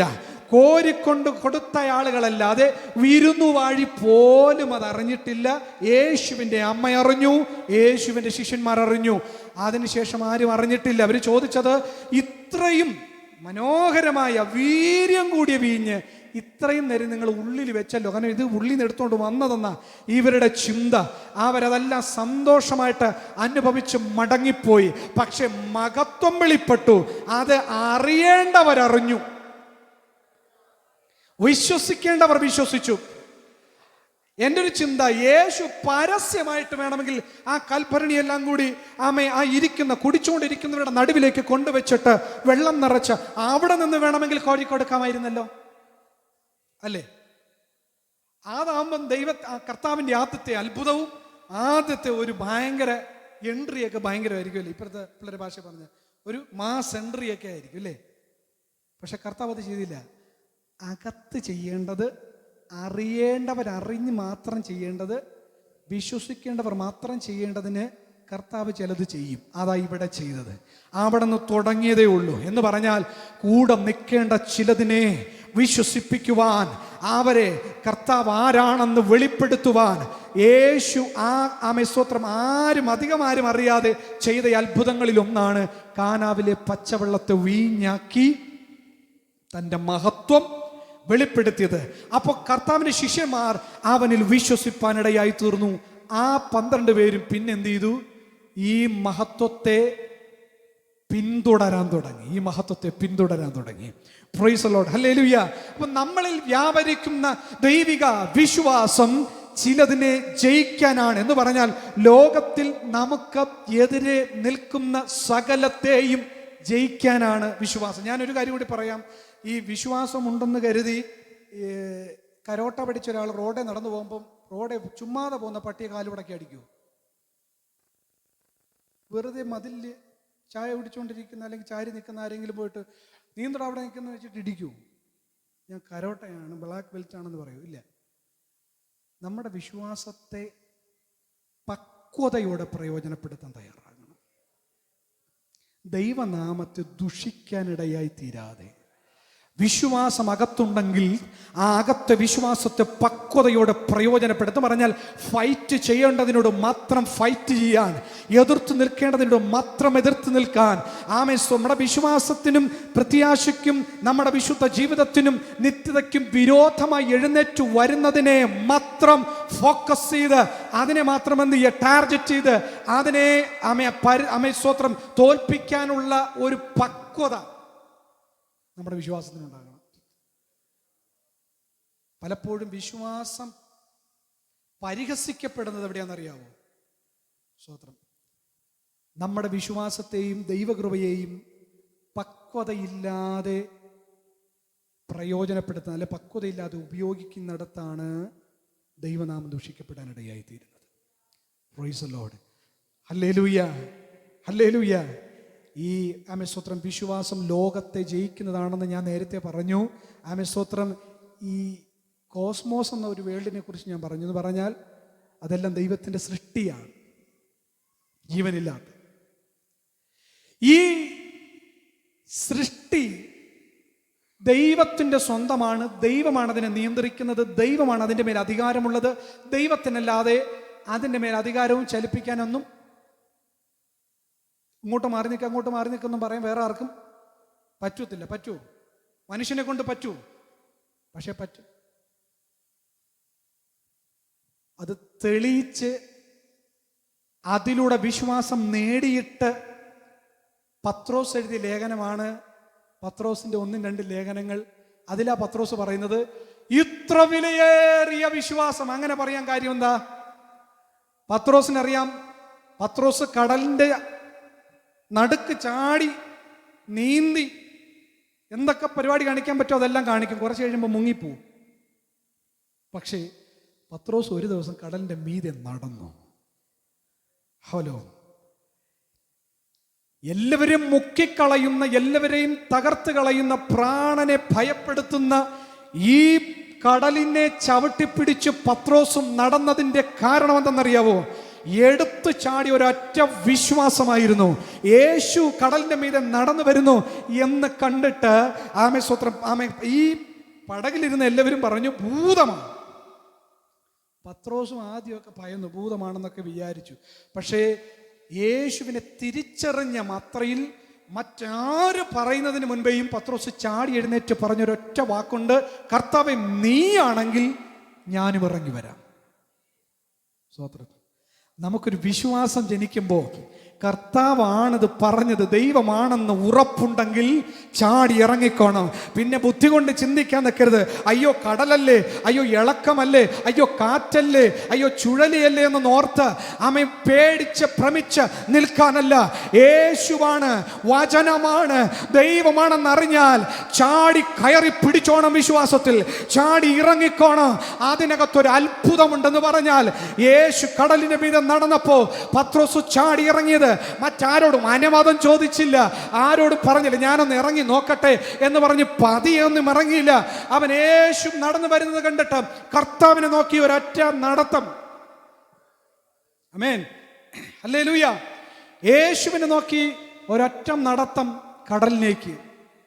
ശിഷ്യന്മാരെല്ലാം അന്തിച്ച് പേടിച്ച് നിൽക്കാൻ തുടങ്ങി. സ്തോത്രം.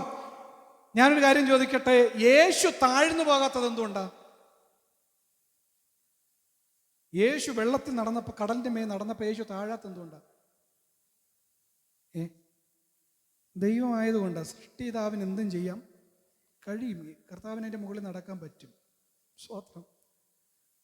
പക്ഷേ പത്രോസ് നടക്കുന്നത് എന്തിൻ്റെ ബലത്തിലാണ്? യേശുവിലുള്ള വിശ്വാസത്തിൻ്റെ ബലത്തിലാണ്. വിശ്വസിച്ച നീ വെള്ളത്തിൻ്റെ മേളിൽ നടക്കുന്ന യേശു എപ്പോഴേലും പറഞ്ഞിട്ടുണ്ടോ? എപ്പോഴേലും പറഞ്ഞിട്ടുണ്ടോ? പറഞ്ഞിട്ടുണ്ട്. പിന്നെ എങ്ങനെ ഇവൻ ചാടി ഇറങ്ങിയത്?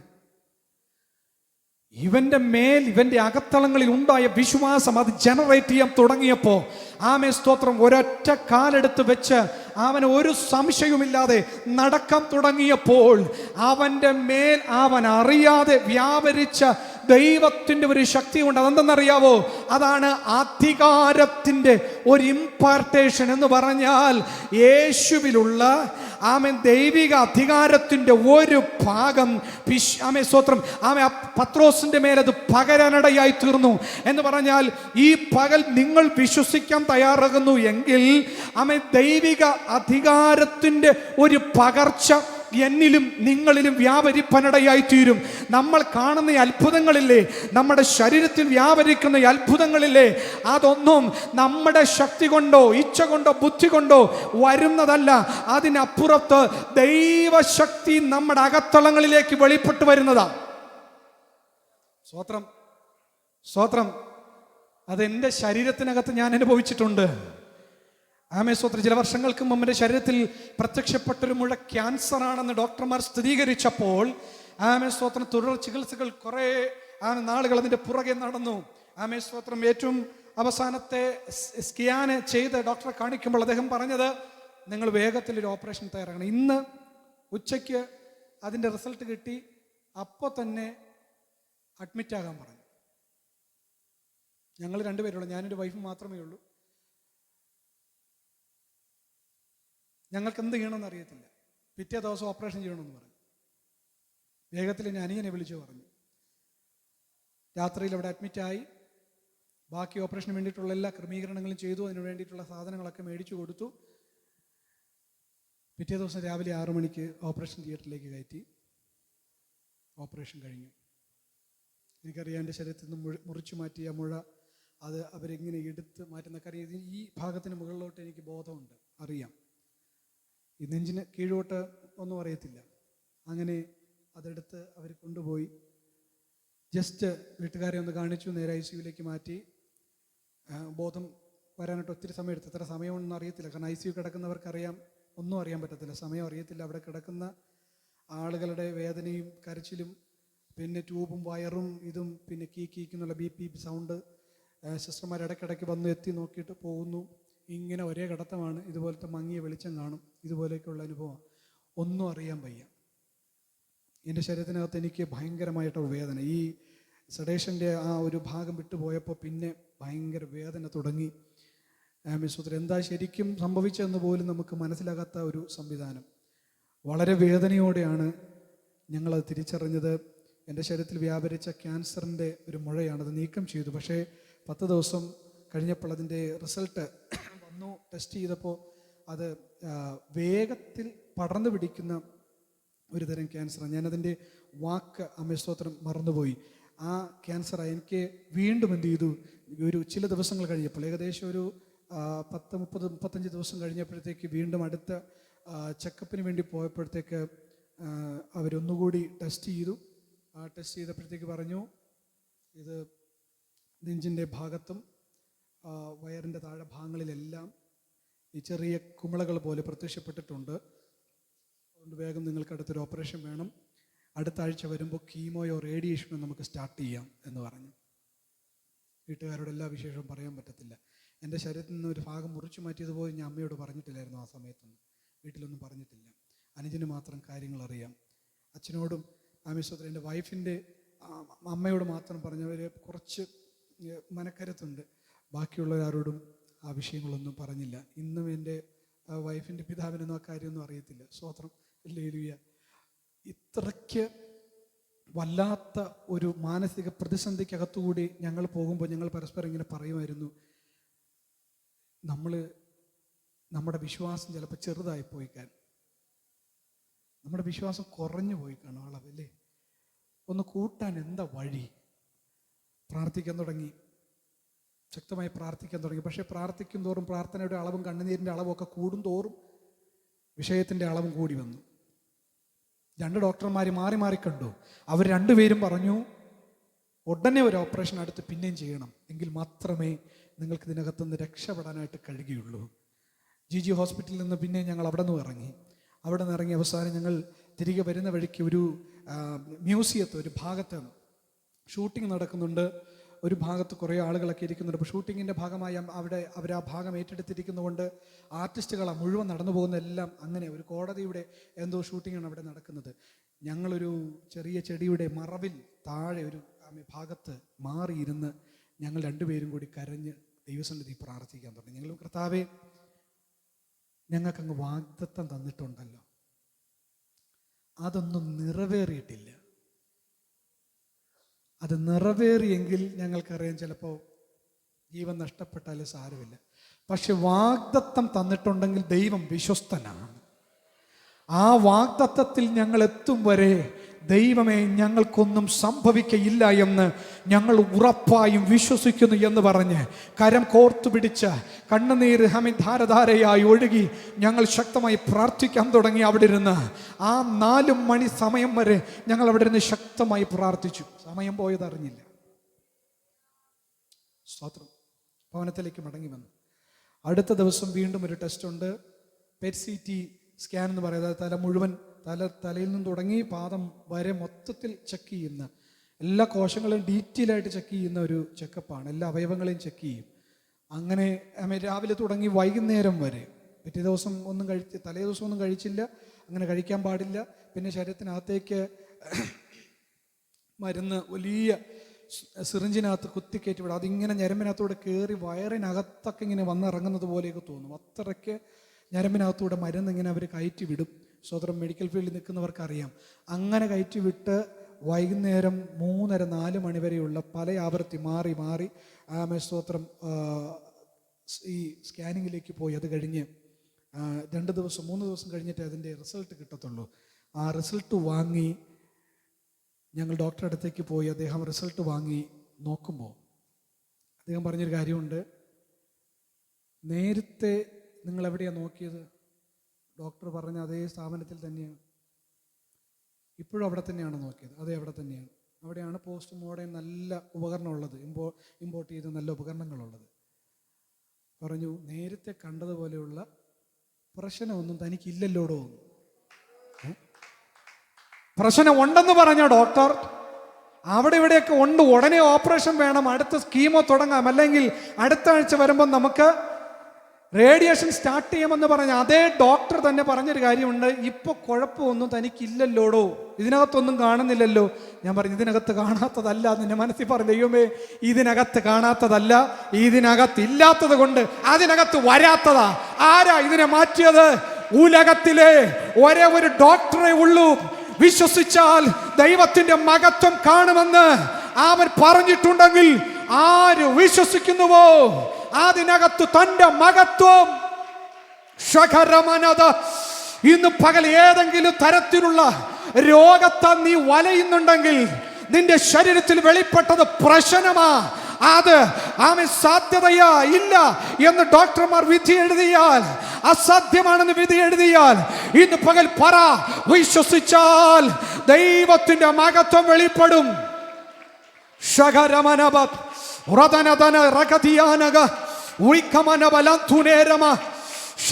വിശ്വാസം കൊണ്ട് ചിലതിനെ തോൽപ്പിക്കാൻ എബ്രായ ലേഖനകർത്താവ് എഴുതിയിരിക്കുന്നത് പോലെ വിശ്വാസത്താൽ വെള്ളത്തിന്റെ വീര്യത്തെ കെടുത്തി, തീയുടെ വീര്യത്തെ കെടുത്തി.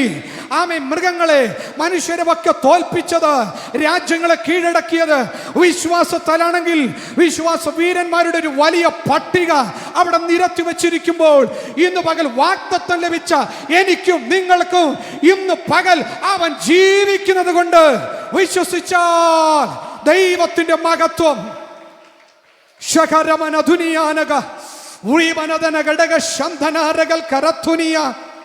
യേശുവിന്റെ നാമത്തിൽ ഹല്ലേലൂയ, ഹല്ലേലൂയ.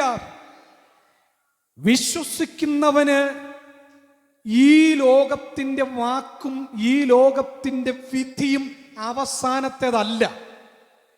സ്തോത്രം. അത് ദൈവം നമുക്ക് വെച്ചിരിക്കുന്ന വിശ്വാസത്തിന്റെ പുതിയൊരു തുടക്കമാണ്.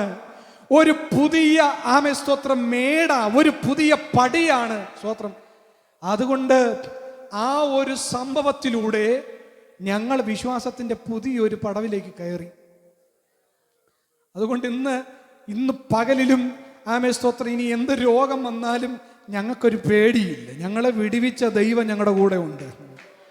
ഞങ്ങളെ രക്ഷിച്ച ദൈവം ഞങ്ങളുടെ കൂടെ ഉണ്ടെന്ന് ഞങ്ങൾ വിശ്വസിച്ചതുപോലെ ഞങ്ങൾക്ക് വേണ്ടി പ്രവർത്തിച്ച ഒരുവൻ ഞങ്ങളുടെ കൂടെ ഉള്ളത് കൊണ്ട് ഇനി മറ്റൊരു രോഗവും മറ്റൊരു ശാപവും മറ്റൊരു പൈശാചിക മണ്ഡലവും ഞങ്ങളെ തകർക്കാൻ കഴിയുകയില്ല എന്ന് ഞങ്ങൾക്ക് ഇന്ന് പകലിലും ഉറപ്പുണ്ട്.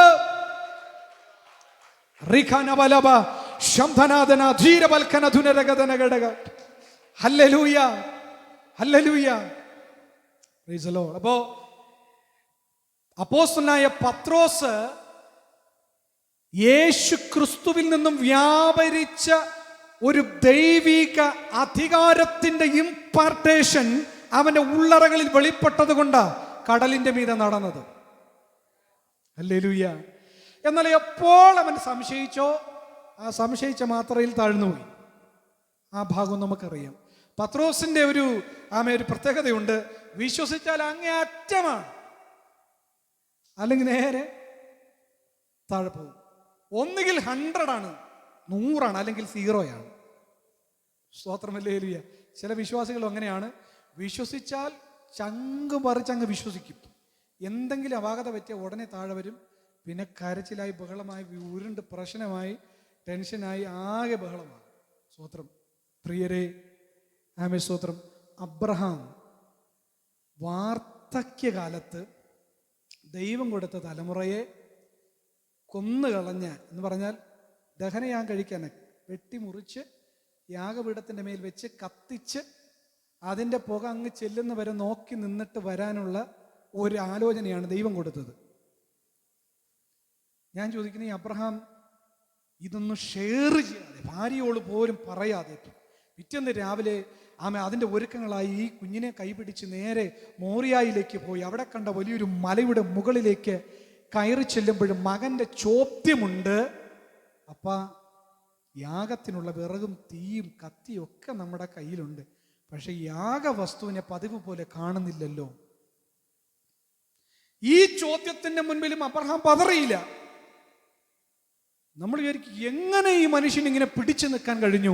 ഒരു കുഞ്ഞിന്റെ മുമ്പിൽ, അവന്റെ ചോദ്യത്തിന്റെ മുമ്പിൽ, മക്കളെ നീയാണടാ യാമകരം, നിന്നെയാണ് അപ്പം കൊല്ലാൻ കൊണ്ടുപോണെന്ന് ഈ അപ്പന് പറയാൻ കഴിയുമോ? ഹൃദയത്തിനകത്ത് അങ്ങനെ ചിന്തിച്ചോണ്ട് വേറെ പറയാനും പറ്റുമോ?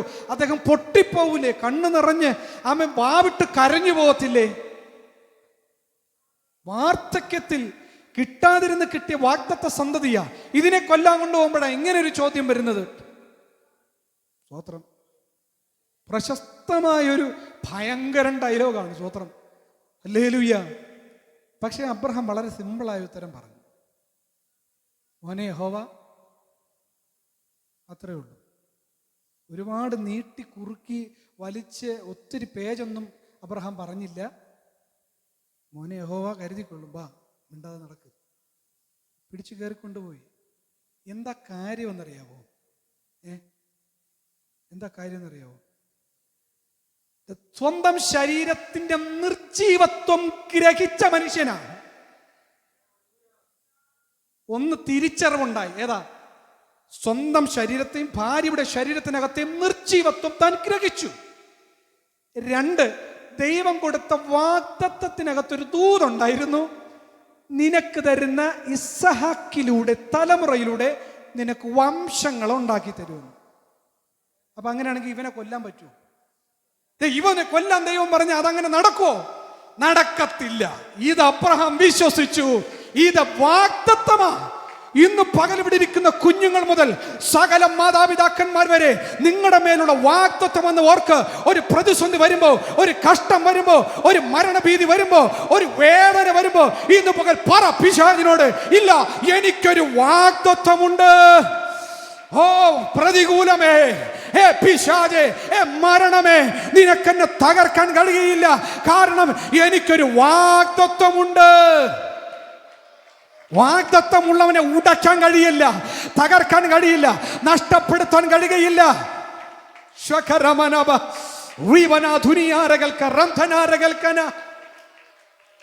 ഹല്ലേലൂയ.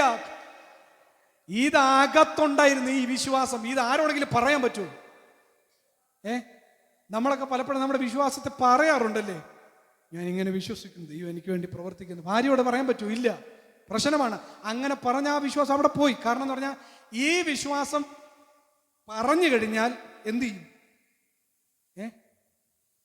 ബ്രേക്കായി പോവും. ഇത് പോവും, പൊളിയും.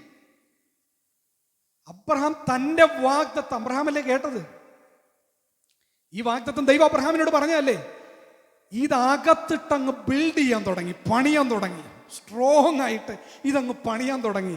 ഇത് 3 ദിവസത്തെ വഴിദൂരം നടക്കുമ്പോഴും ഈ പണി നടന്നു. ഇതിന് ആരോടും പറഞ്ഞില്ല, ആരോടും മിണ്ടിയില്ല. ആമേൻ, സ്തോത്രം.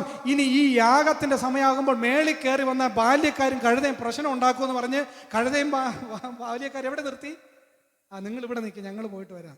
നിങ്ങൾക്ക് ഇതിനകത്ത്, കാരണം ഇത് വിശ്വാസത്തിന്റെ കാര്യമാണ്, ഇത് സാധാരണ യാഗം അല്ല എങ്കിൽ ആമേ വിറകെടുത്ത് വെക്കാനും വിറകൊടിച്ചു കൊടുക്കാനും ആമേ സ്തോത്രം ഈ യാഗപീഠം പണിയാനൊക്കെ ബാല്യക്കാരും കൂടെ സഹായിക്കുമായിരുന്നു. ഇദ്ദേഹം വൃദ്ധനാ, 100 വയസ്സ് കഴിഞ്ഞ മനുഷ്യനാ. സ്തോത്രം. ഹലോ, ഇത് വിശ്വാസത്തിന്റെ കാര്യമായി, എല്ലാവരും ഉൾപ്പെടുത്താൻ പറ്റും. ഞാൻ പറയുന്നു, നിങ്ങളുടെ വിശ്വാസം അകത്ത് നിങ്ങൾ പ്രാപിച്ചിരിക്കുന്നത് ചിലതിനോടൊക്കെ വെളിപ്പെടുത്താൻ പാടില്ലെന്നേ. ഹല്ലേലൂയ. ചിലതൊക്കെ വെളിപ്പെടുത്താൻ പാടില്ല. നിങ്ങളോട് ദൈവം ഇടപെട്ടെങ്കിൽ, വ്യക്തിപരമായി നിങ്ങളോട് ദൈവം സംസാരിച്ചിട്ടുണ്ടെങ്കിൽ അതിനെ അകത്തു വെച്ച് പ്രാർത്ഥിക്കാൻ തയ്യാറാകണം. ചിലതൊന്നും നമ്മളൊന്ന് ഷെയർ ചെയ്ത് കഴിഞ്ഞാൽ അത് വഴിതിരിഞ്ഞു പോവും, നടക്കത്തില്ല. നിന്റെ വിശ്വാസത്തെ തൊലച്ചു കളയും, അത് നിന്റെ വിശ്വാസത്തെ വഴിതിരിച്ചു വിട്ട് കളയും. അത് ആക്യുറേറ്റായി നിന്റെ അകത്തളത്തിൽ ബിൽഡ് ചെയ്യപ്പെടണമെങ്കിൽ മിണ്ടാതിരുന്ന് ഞാൻ ദൈവമെന്ന് അറിഞ്ഞുകൊള്ളുവീൻ എന്ന് പറഞ്ഞതുപോലെ ചില വിശ്വാസം അകത്തൊന്ന് ബിൽഡ് ചെയ്ത് കൊണ്ടുവാ. അകത്ത് നീ പ്രാപിച്ച വിശ്വാസം, അകത്ത് നീ കേട്ട ദൈവത്തിന്റെ ദൂതുകൾ, വാഗ്ദത്തത്തിന്റെ ശബ്ദങ്ങൾ ഇന്ന് പകൽ പണിയപ്പെടട്ടെ. അകത്തൊന്ന് സ്ട്രോങ് ആകട്ടെ. യെസ്, അകത്ത് സ്ട്രോങ് ആകട്ടെ. ഹല്ലേലൂയ. ആ മലയുടെ അടിവാരത്തു നിന്ന് കയറുമ്പോഴും കാലിടറാതെ, ശബ്ദമിടറാതെ, കണ്ണും നിറയാതെ തൻ്റെ മകനെ നോക്കി അവന്റെ കാലടികളെ നോക്കി, അവന്റെ കുഞ്ഞു കൈകളെ നോക്കി, അവന്റെ കുഞ്ഞ് ഹൃദയത്തെ നോക്കി അബ്രഹാമിന് അവന്റെ വിശ്വാസത്തിൽ നിന്ന് താഴേക്ക് പോകാൻ പറ്റിയില്ല. വികാരത്തിന് അടിമയായി മാറിയില്ല. മാനുഷിക വൈകാരികതയ്ക്ക് അവൻ അടിമയായി തീരാതെ അവന്റെ വിശ്വാസത്തെ അകത്ത് ബിൽഡ് ചെയ്തു.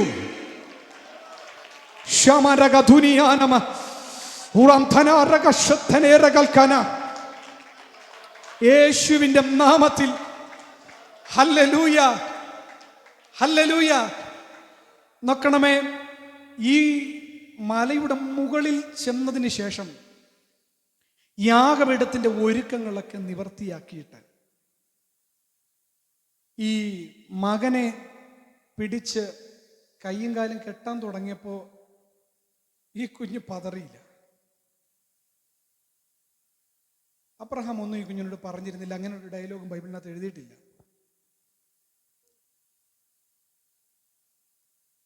ഒന്നും മിണ്ടിയില്ല. ഇവനെ കെട്ടി, ഇവനെ എടുത്തു. യഥാ കുഞ്ഞിലെ എടുത്തുകൊണ്ട് നടന്നതുപോലെ തന്നെ പൊക്കി എടുത്തു. തൊട്ടിലിൽ കൊണ്ട് കിടത്തിയിട്ടുണ്ട് അബ്രഹാം. കിടക്കയിലേക്ക് അവനെ ഉറക്കിയെടുത്ത് കിടത്തിയിട്ടുണ്ട്. അങ്ങനെ എടുത്ത് കിടത്തുന്നത് ഒരു മരണക്കിടക്കയിലേക്കാണെന്ന് അറിഞ്ഞുകൊണ്ട് തന്നെ അവനെടുത്ത് കിടത്തുകയാണ്. ഇതാർക്കറിയാം? അബ്രഹാം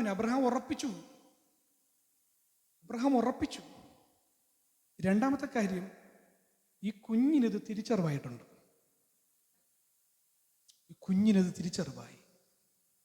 അവൻ എതിർത്തില്ല. കാര്യം എന്താണെന്നറിയാവോ? ഈ അബ്രഹാമിന്റെ വിശ്വാസത്തിന്റെ തീവ്രത, ദൈവത്തോടുള്ള ആരാധനയുടെ തീവ്രത ഈ കുഞ്ഞുനാൾ മുതൽ ഇവൻ കണ്ടു തുടങ്ങിയതാണ്. അബ്രഹാം യാഗം കഴിക്കുമ്പോഴെല്ലാം ഈ കുഞ്ഞിനെ കൊണ്ടുപോയിട്ടുണ്ട്. അവനിതെല്ലാം കണ്ടിട്ടുണ്ട്, അവനിതെല്ലാം മനസ്സിലാക്കിയിട്ടുണ്ട്. ഈ അബ്രഹാം കുഞ്ഞിനെ സ്നേഹിക്കുന്ന സ്നേഹവും അവന് തിരിച്ചറിയാം. പക്ഷേ അന്ന് സ്തോത്രം, ഈ അബ്രഹാമിൽ വ്യാപരിച്ചൊരു വിശ്വാസത്തിൻ്റെ ഒരു വല്ലാത്ത ഇമ്പാർട്ടേഷൻ ഉണ്ടല്ലോ, ഈ കുഞ്ഞിലേക്ക് അത് വ്യാപരിച്ചിട്ടുണ്ട്.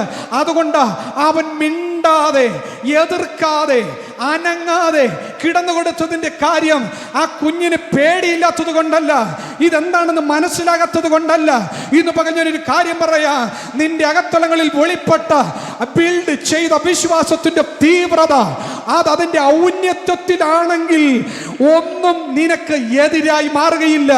നീ വിചാരിക്കുന്നിടത്ത് കാര്യങ്ങൾ നടക്കും, അത് സംഭവിക്കുക തന്നെ ചെയ്യും. ഇന്ന് പകലിലും വിശ്വസിക്കുവാൻ തയ്യാറാകുന്ന എത്ര ദൈവത്തിന്റെ ജനമുണ്ട് ഇതിനകത്ത്.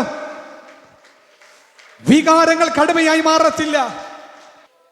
ഇനി അബ്രഹാമിന്റെ വിശ്വാസത്തിന്റെ, അബ്രഹാമിന്റെ സമർപ്പണത്തിന്റെ, അബ്രഹാമിന്റെ അനുസരണത്തിന്റെ പൂർണ്ണത വെളിപ്പെട്ടത് എവിടെയെന്നറിയാവോ?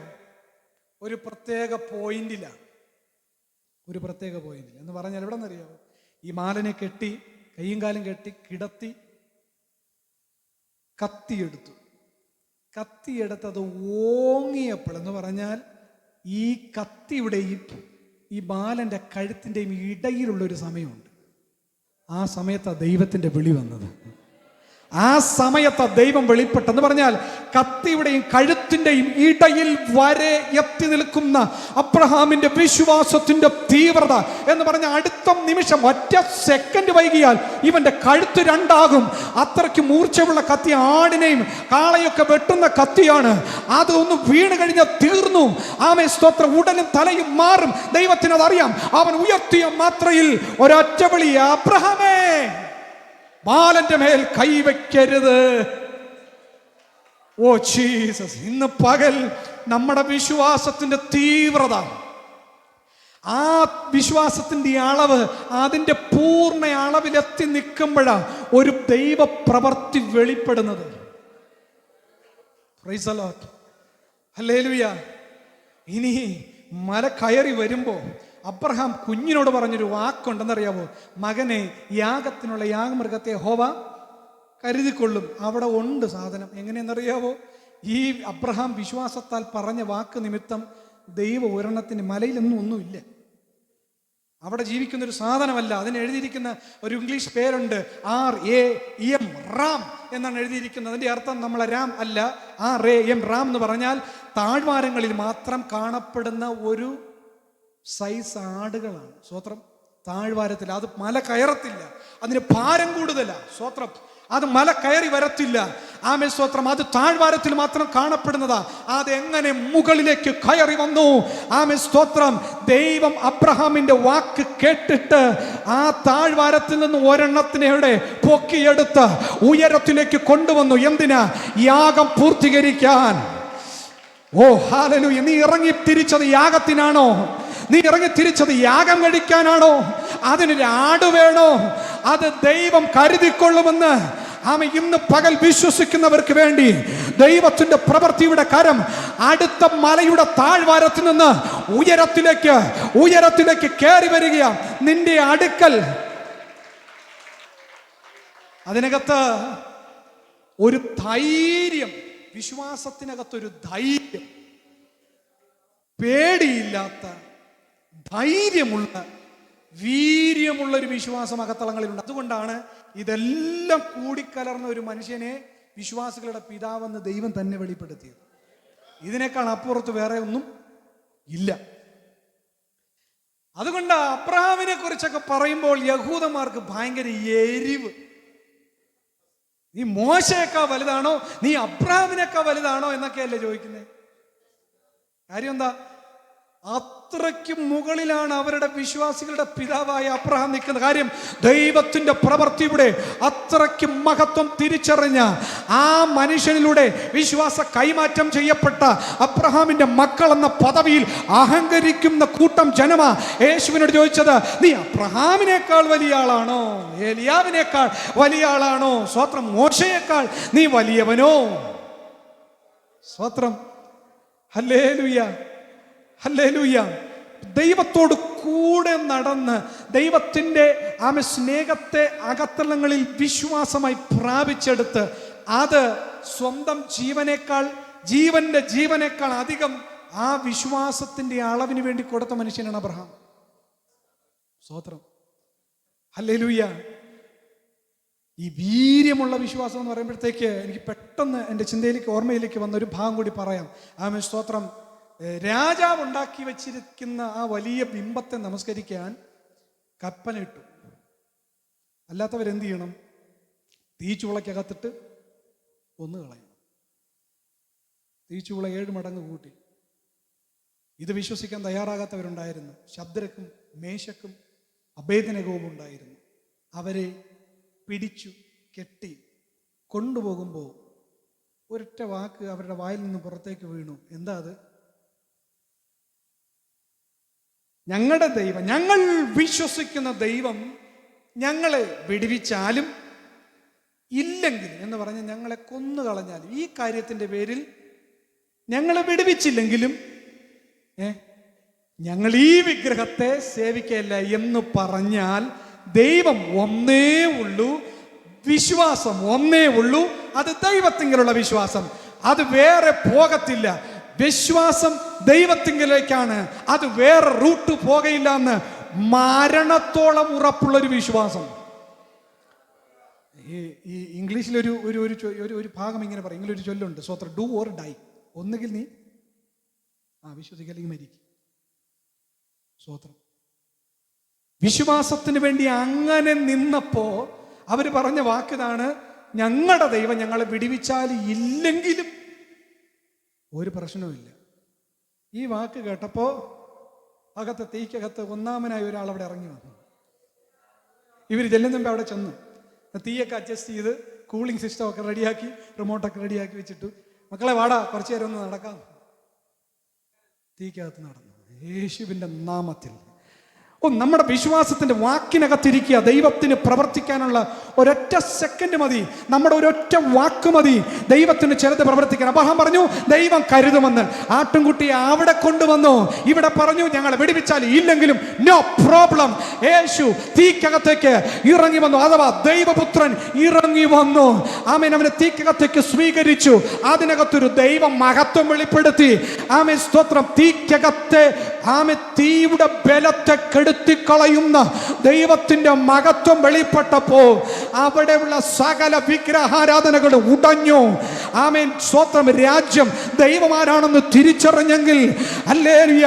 ആമേൻ. കാരാഗ്രഹത്തിനകത്തളങ്ങളെ പൊട്ടിച്ച് പുറത്തു കൊണ്ടുവന്ന ദൈവപ്രവൃത്തി ഉണ്ടെങ്കിൽ സിംഹക്കുഴിക്കകത്തേക്ക് ഇറക്കി വിട്ടിട്ട് രാജാവ് പിറ്റേ ദിവസം ചെന്ന് ചോദിച്ചൊരു ചോദ്യമുണ്ട്, ദാനിയേലേ, നിന്നെ വിടുവിക്കാൻ നിന്റെ ദൈവം തയ്യാറായോ? ഇറങ്ങി വന്നു.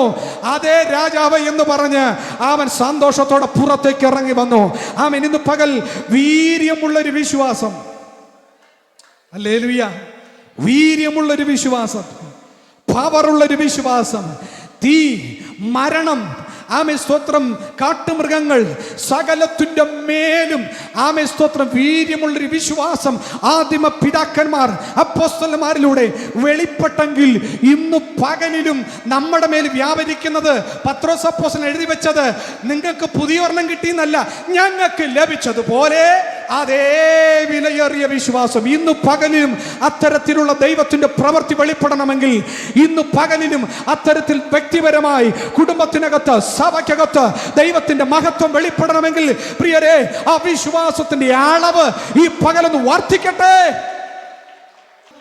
ഹല്ലേലൂയ. Price the Lord. അപ്പൊ ഈ ലോകത്തെ ജയിക്കാൻ വേണ്ടിയിട്ട് നമ്മുടെ മേൽ സ്വർഗം തന്നിരിക്കുന്ന അധികാരമാണ് വിശ്വാസം. യേശു പറഞ്ഞു, ഞാൻ ലോകത്തെ ജയിച്ചിരിക്കുന്നു. അല്ലേ? എന്തിനാ ജയിച്ചേ?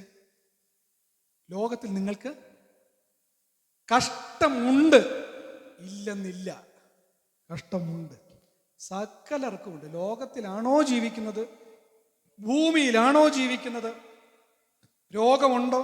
ഈ ലോകത്തിൽ രോഗമുണ്ട്, പ്രതിസന്ധി ഉണ്ടോ, കടഭാരമുണ്ടോ? ഇതെല്ലാം ഇവിടെ ഉണ്ട്. ഇവിടെ ജീവിക്കുമ്പോൾ ഇതെല്ലാം ഉണ്ട്. ഇതില്ലാത്തൊരു ജീവിതം ഇല്ല. ഉണ്ടോ? അങ്ങനെ ആരെങ്കിലും പഠിപ്പിക്കുന്നുണ്ടോ? ഇല്ല. വേദപുസ്തകത്തിന് അങ്ങനെ പഠിപ്പിക്കലില്ല. യേശു പറഞ്ഞു ലോകത്തിന് കഷ്ടം ഉണ്ട്, എങ്കിലും ധൈര്യപ്പെടുവിൻ, കാരണം ഞാൻ ലോകത്തെ ജയിച്ച ഒരപ്പന്റെ മക്കളാണ് ഞാനും നിങ്ങളും. ജയിച്ചൊരു പിതാവിൻ്റെ മക്കളാണ് ഞാനും നിങ്ങളും. ആ വിശ്വാസമാണ് നമുക്കകത്ത് വന്നിരിക്കുന്നത്. അതുകൊണ്ട് പരാജയപ്പെട്ടു പോകും നിങ്ങൾ പേടിക്കണ്ട, ധൈര്യമായിരിക്കുക, വിശ്വാസത്തിൽ ധൈര്യപ്പെട്, പുരുഷത്വം കാണിക്കുക. ഞാൻ ലോകത്തെ ജയിച്ചിരിക്കുന്നു. ആ ലോകത്തെ ജയിച്ച ജയമോ നിങ്ങൾ എന്നിലൂടെ നേടിയെടുത്ത വിശ്വാസം തന്നെ. Hallelujah, hallelujah. യോബ് ലോകത്തിലെ വെച്ച് മനുഷ്യർ അനുഭവിച്ച കഷ്ടതകളിൽ ഏറ്റവും ടോപ്പായിട്ടുള്ള മനുഷ്യൻ, ഏറ്റവും കഷ്ടതയുടെ ഏറ്റവും അങ്ങേയറ്റം പോയ മനുഷ്യനാണ് യോബ്. പക്ഷെ യോബ് 42 അധ്യായത്തിലേക്ക്, യോബിന്റെ പുസ്തകം വരുമ്പോൾ 42 അധ്യായത്തിന്റെ അതിന്റെ താഴോട്ടുള്ള 1-ാമത്തെ 2-ാമത്തെ വാക്യമാണെന്ന് തോന്നുന്നു. അവിടെ എഴുതിയിരിക്കുന്ന ഒരു കാര്യമുണ്ട്, വേഗത്തിലൊന്ന് വായിക്കാം. നിനക്ക് സകലവും കഴിയുമെന്നും നിന്റെ ഉദ്ദേശങ്ങളൊന്നും അസാധ്യമല്ലെന്നും ഞാൻ അറിയുന്നു. നോക്കണമേ, ഈ കഴിഞ്ഞ 37, 36 അധ്യായങ്ങൾ തുടങ്ങി ഭയങ്കര അടിയാണ്, ഭയങ്കര പ്രശ്നമാണ്. എന്ന് പറഞ്ഞാൽ യോബിന്റെ ജീവിതത്തിലെ ചോദ്യങ്ങൾ ഇവർ ചോദിച്ചത്, പിന്നെ കൂട്ടുകാർ വന്ന് ചോദിച്ചത്, അവസാനം ദൈവത്തോട് ഇതെല്ലാം കൂടെ നിരത്തി വെച്ച് വേറെ കുറെ ചോദ്യങ്ങൾ, ഇതെല്ലാം കഴിഞ്ഞപ്പോഴത്തേക്ക് ദൈവം ചോദ്യം തുടങ്ങി. ദൈവം കൊടുങ്കാറ്റിൽ യഹോവയായ ദൈവം ഇറങ്ങി വന്നിട്ട് ഇവനോട് കുറെ ചോദ്യങ്ങൾ അങ്ങ് ചോദിക്കുന്നത്. കാരണം 1-ാമത്തെ അധ്യായം മുതൽ ഒത്തിരി ചോദ്യങ്ങളും പ്രശ്നങ്ങളും ഒക്കെയാണ് യോബിന്. സ്വത്രം യോബും കുറച്ച് ചോദ്യങ്ങളൊക്കെ ചോദിക്കുന്നുണ്ട്, ഒരുപാട് കാര്യങ്ങൾ പറയുന്നുണ്ട്. ആ ഭാഗമൊന്നും ഞാൻ വിവരിക്കുന്നില്ല. പക്ഷെ 42-ാം അധ്യായത്തിലേക്ക് വരുമ്പോൾ ദൈവം ഒരുപാട് ചോദ്യങ്ങൾ ചോദിച്ചതിൻ്റെ അനന്തരം ഇനി നിനക്ക് ഉത്തരം പറയാൻ പറ്റുമെന്ന് ചോദിച്ചപ്പോൾ യോബ് ദൈവസന്നിധിയിൽ ചോദിച്ച യഹോവയോട് മറുപടി പറഞ്ഞൊരു ഭാഗമാണ്. എന്ന് പറഞ്ഞാൽ അടിയറവ് പറയുന്നൊരു ഭാഗമായിട്ടാണ് നമുക്ക് തോന്നുന്നത്. ആണോ? നമ്മളുടെ താരെങ്കിലും ഒരുപാട് സംസാരിക്കുമോ, നിനക്കല്ല അറിയാടെ ഞാൻ, നമ്മളൊന്നുമില്ലേ എന്ന് പറഞ്ഞ് മാറിപ്പോകുന്നൊരു അങ്ങനെ അതെന്ന് പറയുമ്പോൾ അടിയറ, നമുക്കൊന്നും പറയാനില്ല ഇനിയിപ്പോൾ അതിൻ്റെ മേൽ പറഞ്ഞിട്ടൊരു കാര്യം. പക്ഷെ അങ്ങനെയല്ല. അവിടെ ഒന്നുകൂടെ ശ്രദ്ധിച്ച് വായിച്ചേ. അവിടെ എഴുതിയിരിക്കുന്നത് നിനക്ക് സകലവും കഴിയുമെന്നും നിന്റെ ഉദ്ദേശങ്ങളൊന്നും അസാധ്യമല്ലെന്ന് ഞാൻ, എന്ന് പറഞ്ഞാൽ പുതിയൊരു അറിവിൻ്റെ വെളിച്ചം, പുതിയൊരു വിശ്വാസത്തിൻ്റെ കലവറ. ഇതുവരെ നേരുള്ളവനായിരുന്നു, നിഷ്കളങ്കനായിരുന്നു, ദോഷം വിട്ട് അകലുന്നവനായിരുന്നു, ഇല്ലേ? അവിടെ വിശ്വാസത്തിൻ്റെ കാര്യം എഴുതിയിട്ടുണ്ടായിരുന്നു. ദൈവഭക്തനുമായിരുന്നല്ലേ?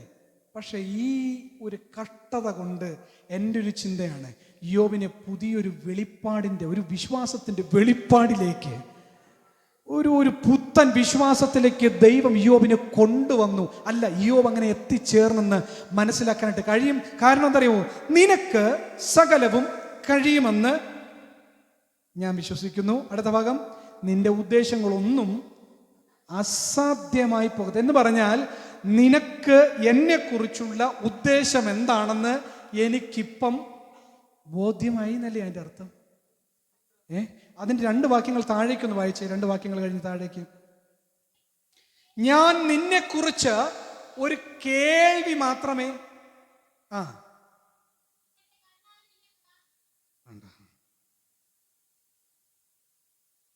അതൊരു ഭയങ്കര പ്രഖ്യാപനമാണ്. ഇത്രയും അടുത്ത ബന്ധമുള്ള, ഇത്രയും കഷ്ടതകൾ വന്നിട്ട് ഈ സൈക്കോളജി ആൻഡ് കൗൺസിലിംഗ് ഒക്കെ പഠിക്കാൻ പോയി കഴിഞ്ഞാൽ ഇയ്യോബിന്റെ പുസ്തകം, അയ്യോബ് എന്ന മനുഷ്യനെ എടുത്തിടുന്നത് എന്തിനാണെന്നറിയാവോ? ഇയാൾക്ക് ഉണ്ടായ സൈക്കാട്രി പ്രോബ്ലം പോലെ ലോകത്തൊരു മനുഷ്യനും ഉണ്ടായിട്ടില്ല. പിച്ചുംപയും പറഞ്ഞിട്ടുണ്ട്, ഹലൂസിനേഷൻ ഉണ്ടായിട്ടുണ്ട്, ഭയങ്കര വല്ലാത്ത സൈക്കോളജിക്കൽ പ്രശ്നങ്ങൾ ഉണ്ടായിട്ടുള്ള ഒരു മനുഷ്യനാണ് ഇയ്യോബ്. ഈ പ്രശ്നങ്ങൾ നിമിത്തം, കാരണം മക്കൾ, ഒറ്റ ട്രിപ്പിന് ഇത്ര മക്കൾ മരിച്ചു വന്ന് നേടിയെടുത്ത ഒരു ആയുസിന്റെ സകല സമ്പാദ്യവും തകർന്നു പോയി, മൃഗങ്ങൾ തകർന്നു പോയി, ശരീരം മുഴുവൻ രോഗങ്ങൾ ബാധിച്ച് ചൊറിഞ്ഞ് പഴുത്ത് പൊട്ടി നാറ്റം വെച്ച് ഒരാൾക്കും അടുത്തു പോകാൻ കഴിയാത്ത നിലവാരത്തിൽ ഈ മനുഷ്യൻ ചീഞ്ഞടുക്കി കിടക്കുക. ജീവൻ മാത്രമുണ്ട്, അല്ലേ? ബാക്കി എന്തിനുണ്ട്? ജീവൻ മാത്രമേ ഉള്ളൂ, ബാക്കി മൊത്തം കേടാ. ഇത്രയും പുഴുത്ത് അവൻ നാറ്റം വെച്ച് കിടക്കുന്ന ഒരു മനുഷ്യൻ, ഈ ഒരു അവസ്ഥയിൽ ഒരു മനുഷ്യന്റെ മാനസികാവസ്ഥ എവിടെയെല്ലാം പോകും? അങ്ങനെ അനുഭവിച്ച മനുഷ്യൻ ഈ 42-ാം അധ്യായത്തിലേക്ക് വരുമ്പോൾ പറയുന്നൊരു കാര്യമുണ്ട്, ഞാൻ നിന്നെക്കുറിച്ച് ഒരു കേൾവി മാത്രമേ കേട്ടിരുന്നുള്ളൂ, ഇപ്പൊ എൻ്റെ കണ്ണാൽ ഞാൻ നിന്നെ കാണുന്നു. ഇയ്യോബ് ഇതിനു മുമ്പ് പറഞ്ഞൊരു കാര്യമുണ്ട്, ഞാൻ ദേഹസഹിതനായി ഇങ്ങനെ ഇങ്ങനെ എൻ്റെ ത്വക്ക് നശിച്ചു പോയാലും എൻ്റെ ശരീരം നശിച്ചു പോയാലും ഞാൻ ദേഹസഹിതനായി നിന്നെ ഒരിക്കൽ കാണും, നിന്നെ ഒരിക്കൽ കാണും.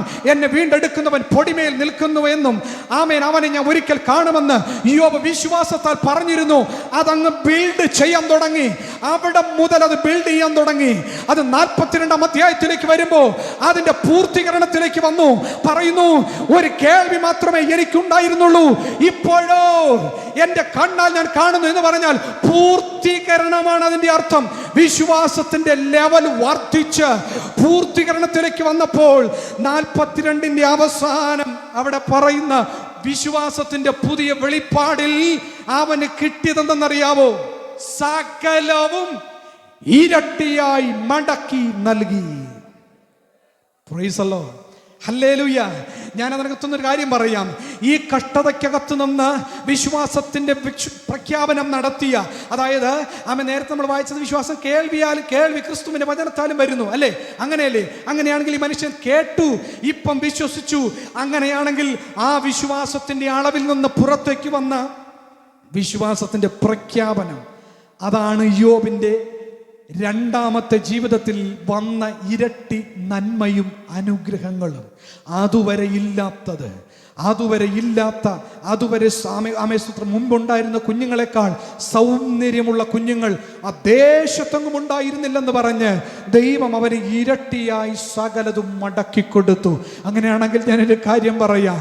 ജീവിതത്തിൻ്റെ കൈപ്പേറിയ അനുഭവത്തിലൂടെ, വേദനയിലൂടെ, കഷ്ടതയിലൂടെ എത്ര വിശ്വസിച്ചിട്ടും, എത്ര പ്രാർത്ഥിച്ചിട്ടും, എത്ര ഭക്തിയോടിരുന്നിട്ടും, അവൻ എന്തൊക്കെ ചെയ്തിട്ടും ഇങ്ങനെയുള്ള പ്രതിസന്ധിയാണല്ലോ മുൻപിൽ വരുന്നത്, ഇതിനകത്ത് രക്ഷയില്ല എന്നൊക്കെ ചോദിക്കുമ്പോൾ ആമേ യോബിനെ ഓർത്തിട്ടൊരു കാര്യം പറ, ഞാൻ എൻ്റെ കണ്ണുകൊണ്ട് കാണുന്ന ഒരു ദിവസം വരും.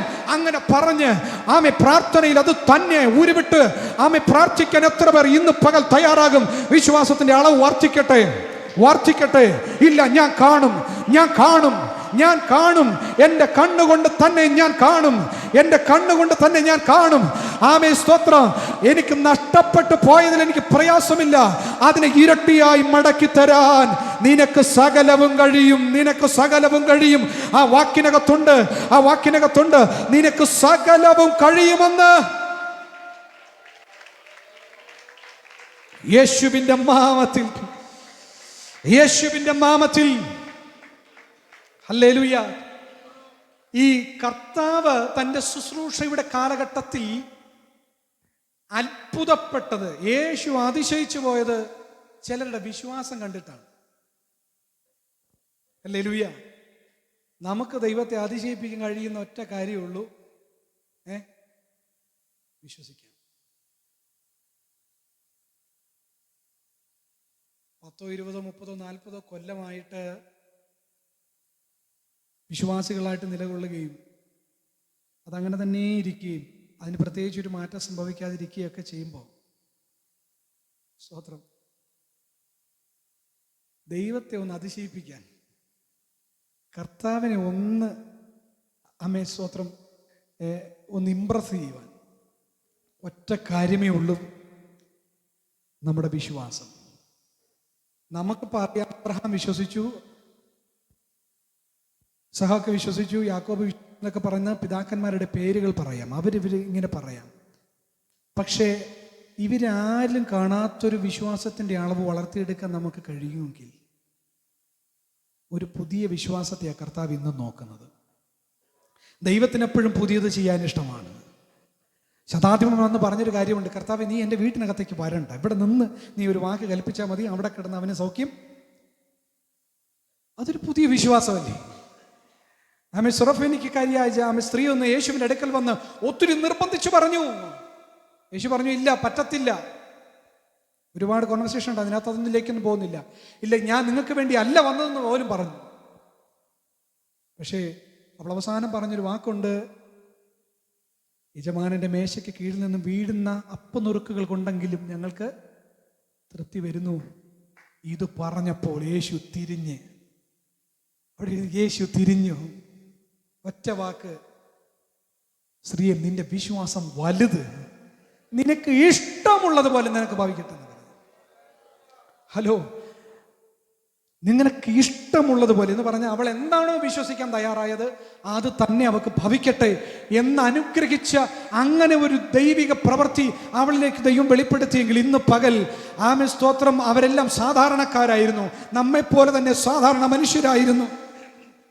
ഇന്ന് പകലിലും നമ്മുടെ മേലും അത്തരത്തിലൊരു പുത്തൻ വിശ്വാസം, ഒരു പുതിയ നാമ്പ്, നേരത്തെ ഉള്ളതല്ല, വായിച്ചറിഞ്ഞതല്ല, കണ്ടറിഞ്ഞതല്ല, അനുഭവങ്ങളിലൂടെ കേട്ടറിഞ്ഞതല്ല, എൻ്റെയും നിങ്ങളുടെയും അകത്ത്, നമ്മുടെ പ്രതിസന്ധിക്കകത്ത് ഒരു പുത്തൻ വിശ്വാസത്തിന്റെ വെളിപ്പാട് ഒന്ന് പുറത്തേക്ക് വരാൻ തയ്യാറായാൽ അവിടെ ആ ദൈവത്തെ ഇംപ്രസ് ചെയ്യാൻ കഴിയുന്നത്, അവിടെ ആ ദൈവത്തെ അത്ഭുതപ്പെടുത്താൻ കഴിയുന്നത്, അവിടെ ആ ദൈവ പ്രവൃത്തി എനിക്കും നിങ്ങൾക്കും വേണ്ടി വെളിപ്പെടുന്നത്. ഇതാ പുതിയൊരു വിശ്വാസം.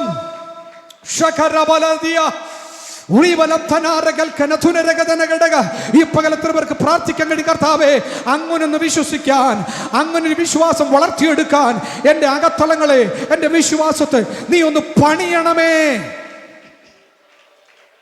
അനുദിനവും വർദ്ധിച്ചു വരണം വിശ്വാസത്തിൽ. സ്തോത്രം. വിശ്വാസം വർദ്ധിക്കണം. ശിഷ്യന്മാർ യേശുവിനോട് ചോദിച്ച ചോദ്യം ഇതാണ്, ഞങ്ങളുടെ വിശ്വാസം വർദ്ധിപ്പിക്കണേന്ന് അല്ലേ? ഞങ്ങളുടെ വിശ്വാസത്തെ വർദ്ധിപ്പിക്കണമേ.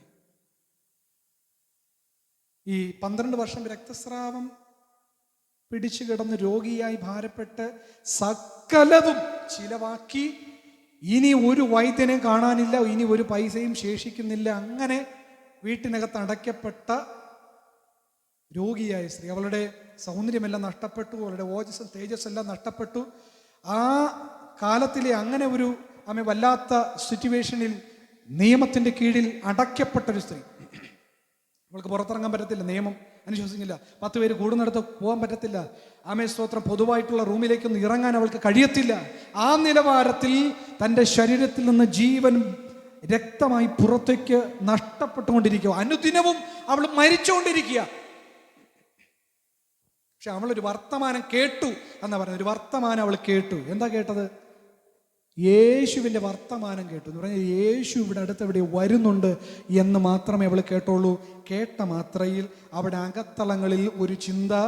ആ ചിന്ത ഇതാണ്, ഞാൻ യേശുവിനെ കാണും, അവൻ്റെ വസ്ത്രത്തിൻ്റെ തൊങ്ങലിലെങ്കിലും ഞാൻ തൊടും, എനിക്ക് സൗഖ്യം വരും. അവൾ പറഞ്ഞു ഞാൻ രക്ഷപ്പെടുമെന്നാണ്, മരണത്തിൽ നിന്ന് സൗഖ്യം വരുന്നല്ല, അവൾ പറഞ്ഞു ഞാൻ രക്ഷപ്പെടുമെന്നാണ്.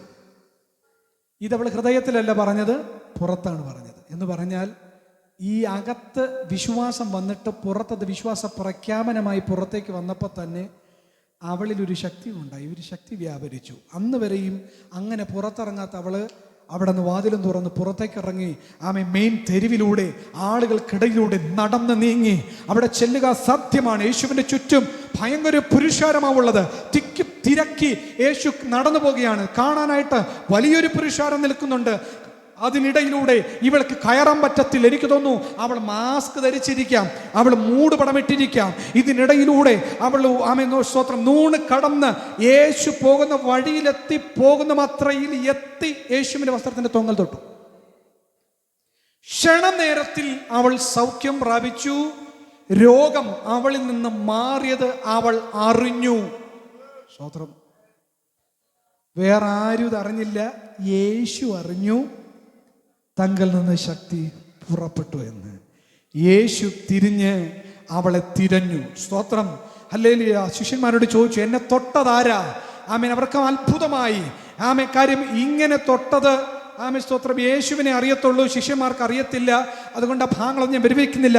അവസാനം അവളെ കണ്ടുപിടിച്ചു. അവളെ കണ്ടുപിടിച്ച് പൊക്കിക്കൊണ്ടുവന്നു. ആളുകളുടെ ഇടയിൽ ഒളിച്ചു നിന്ന് അവളെ കൊണ്ടുവന്നിട്ട് പറഞ്ഞു, സ്ത്രീയെ, നിന്റെ വിശ്വാസം വലിയത്, നിന്റെ വിശ്വാസം നിന്നെ രക്ഷിച്ചിരിക്കുന്നു. സമാധാനത്തോടെ പോയി ബാധ ഒഴിഞ്ഞ് സ്വസ്ഥയായിരിക്കുക. സ്തോത്രം.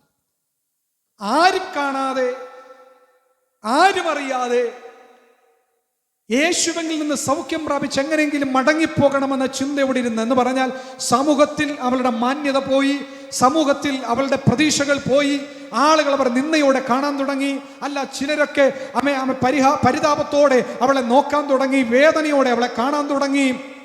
പക്ഷേ അതിൻ്റെ നടുവിൽ യേശു പുരുഷാരത്തിൻ്റെ നടുവിൽ തന്നെ അവളെ ഉയർത്തി, അവളുടെ വിശ്വാസത്തെ വെളിപ്പെടുത്തി. ആമേൻ. ഇവളുടെ വിശ്വാസം ഇവളെ രക്ഷിച്ചിരിക്കുന്നു എന്ന് പറഞ്ഞ് അവളെ മാന്യതയോടെ, എന്ന് പറഞ്ഞാൽ അതുവരെ ജീവിതത്തിൽ ലഭിക്കാത്തൊരു അംഗീകാരം, അതുവരെ ഉണ്ടാകാത്തൊരു മാറ്റം, അതുവരെ ലഭിക്കാത്ത ഒരു സ്തോത്രം, ഹല്ലേലൂയ, ഒരു അംഗീകാരം യേശു ആ പുരുഷാരത്തിൻ്റെ നടുവിൽ അവൾക്ക് നൽകിയെങ്കിൽ, ഇന്ന് പകൽ ഞാനൊരു കാര്യം പറയാം.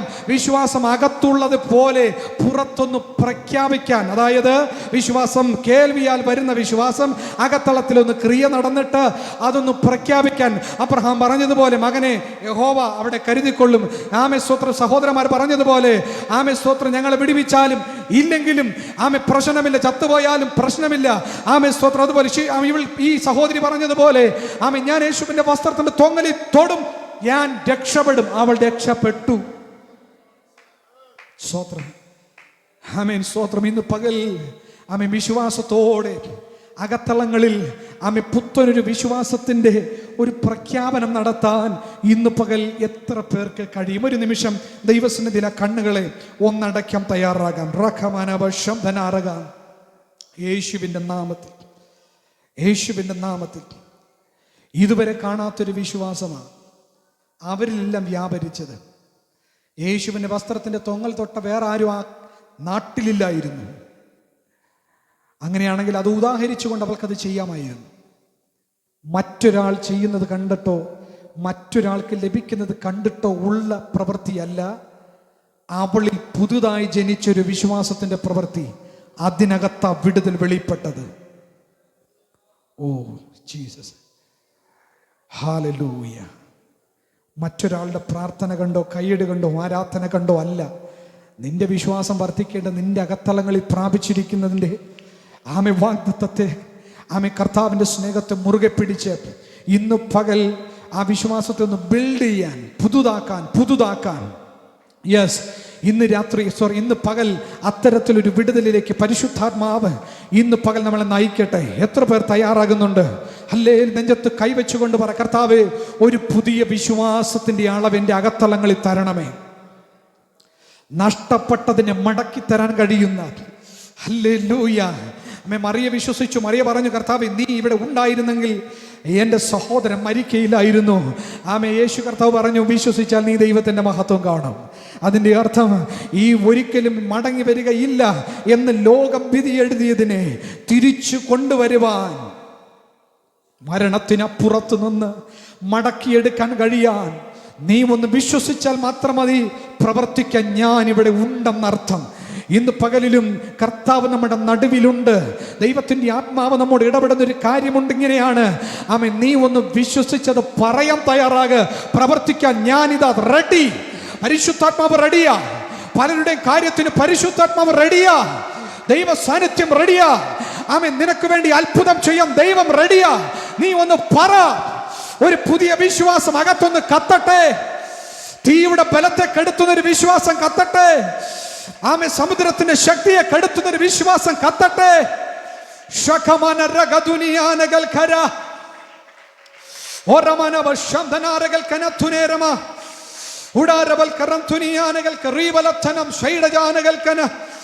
യേശുവിന്റെ അധികാരമുള്ള നാമത്തിൽ, യേശുവിന്റെ അധികാരമുള്ള നാമത്തിൽ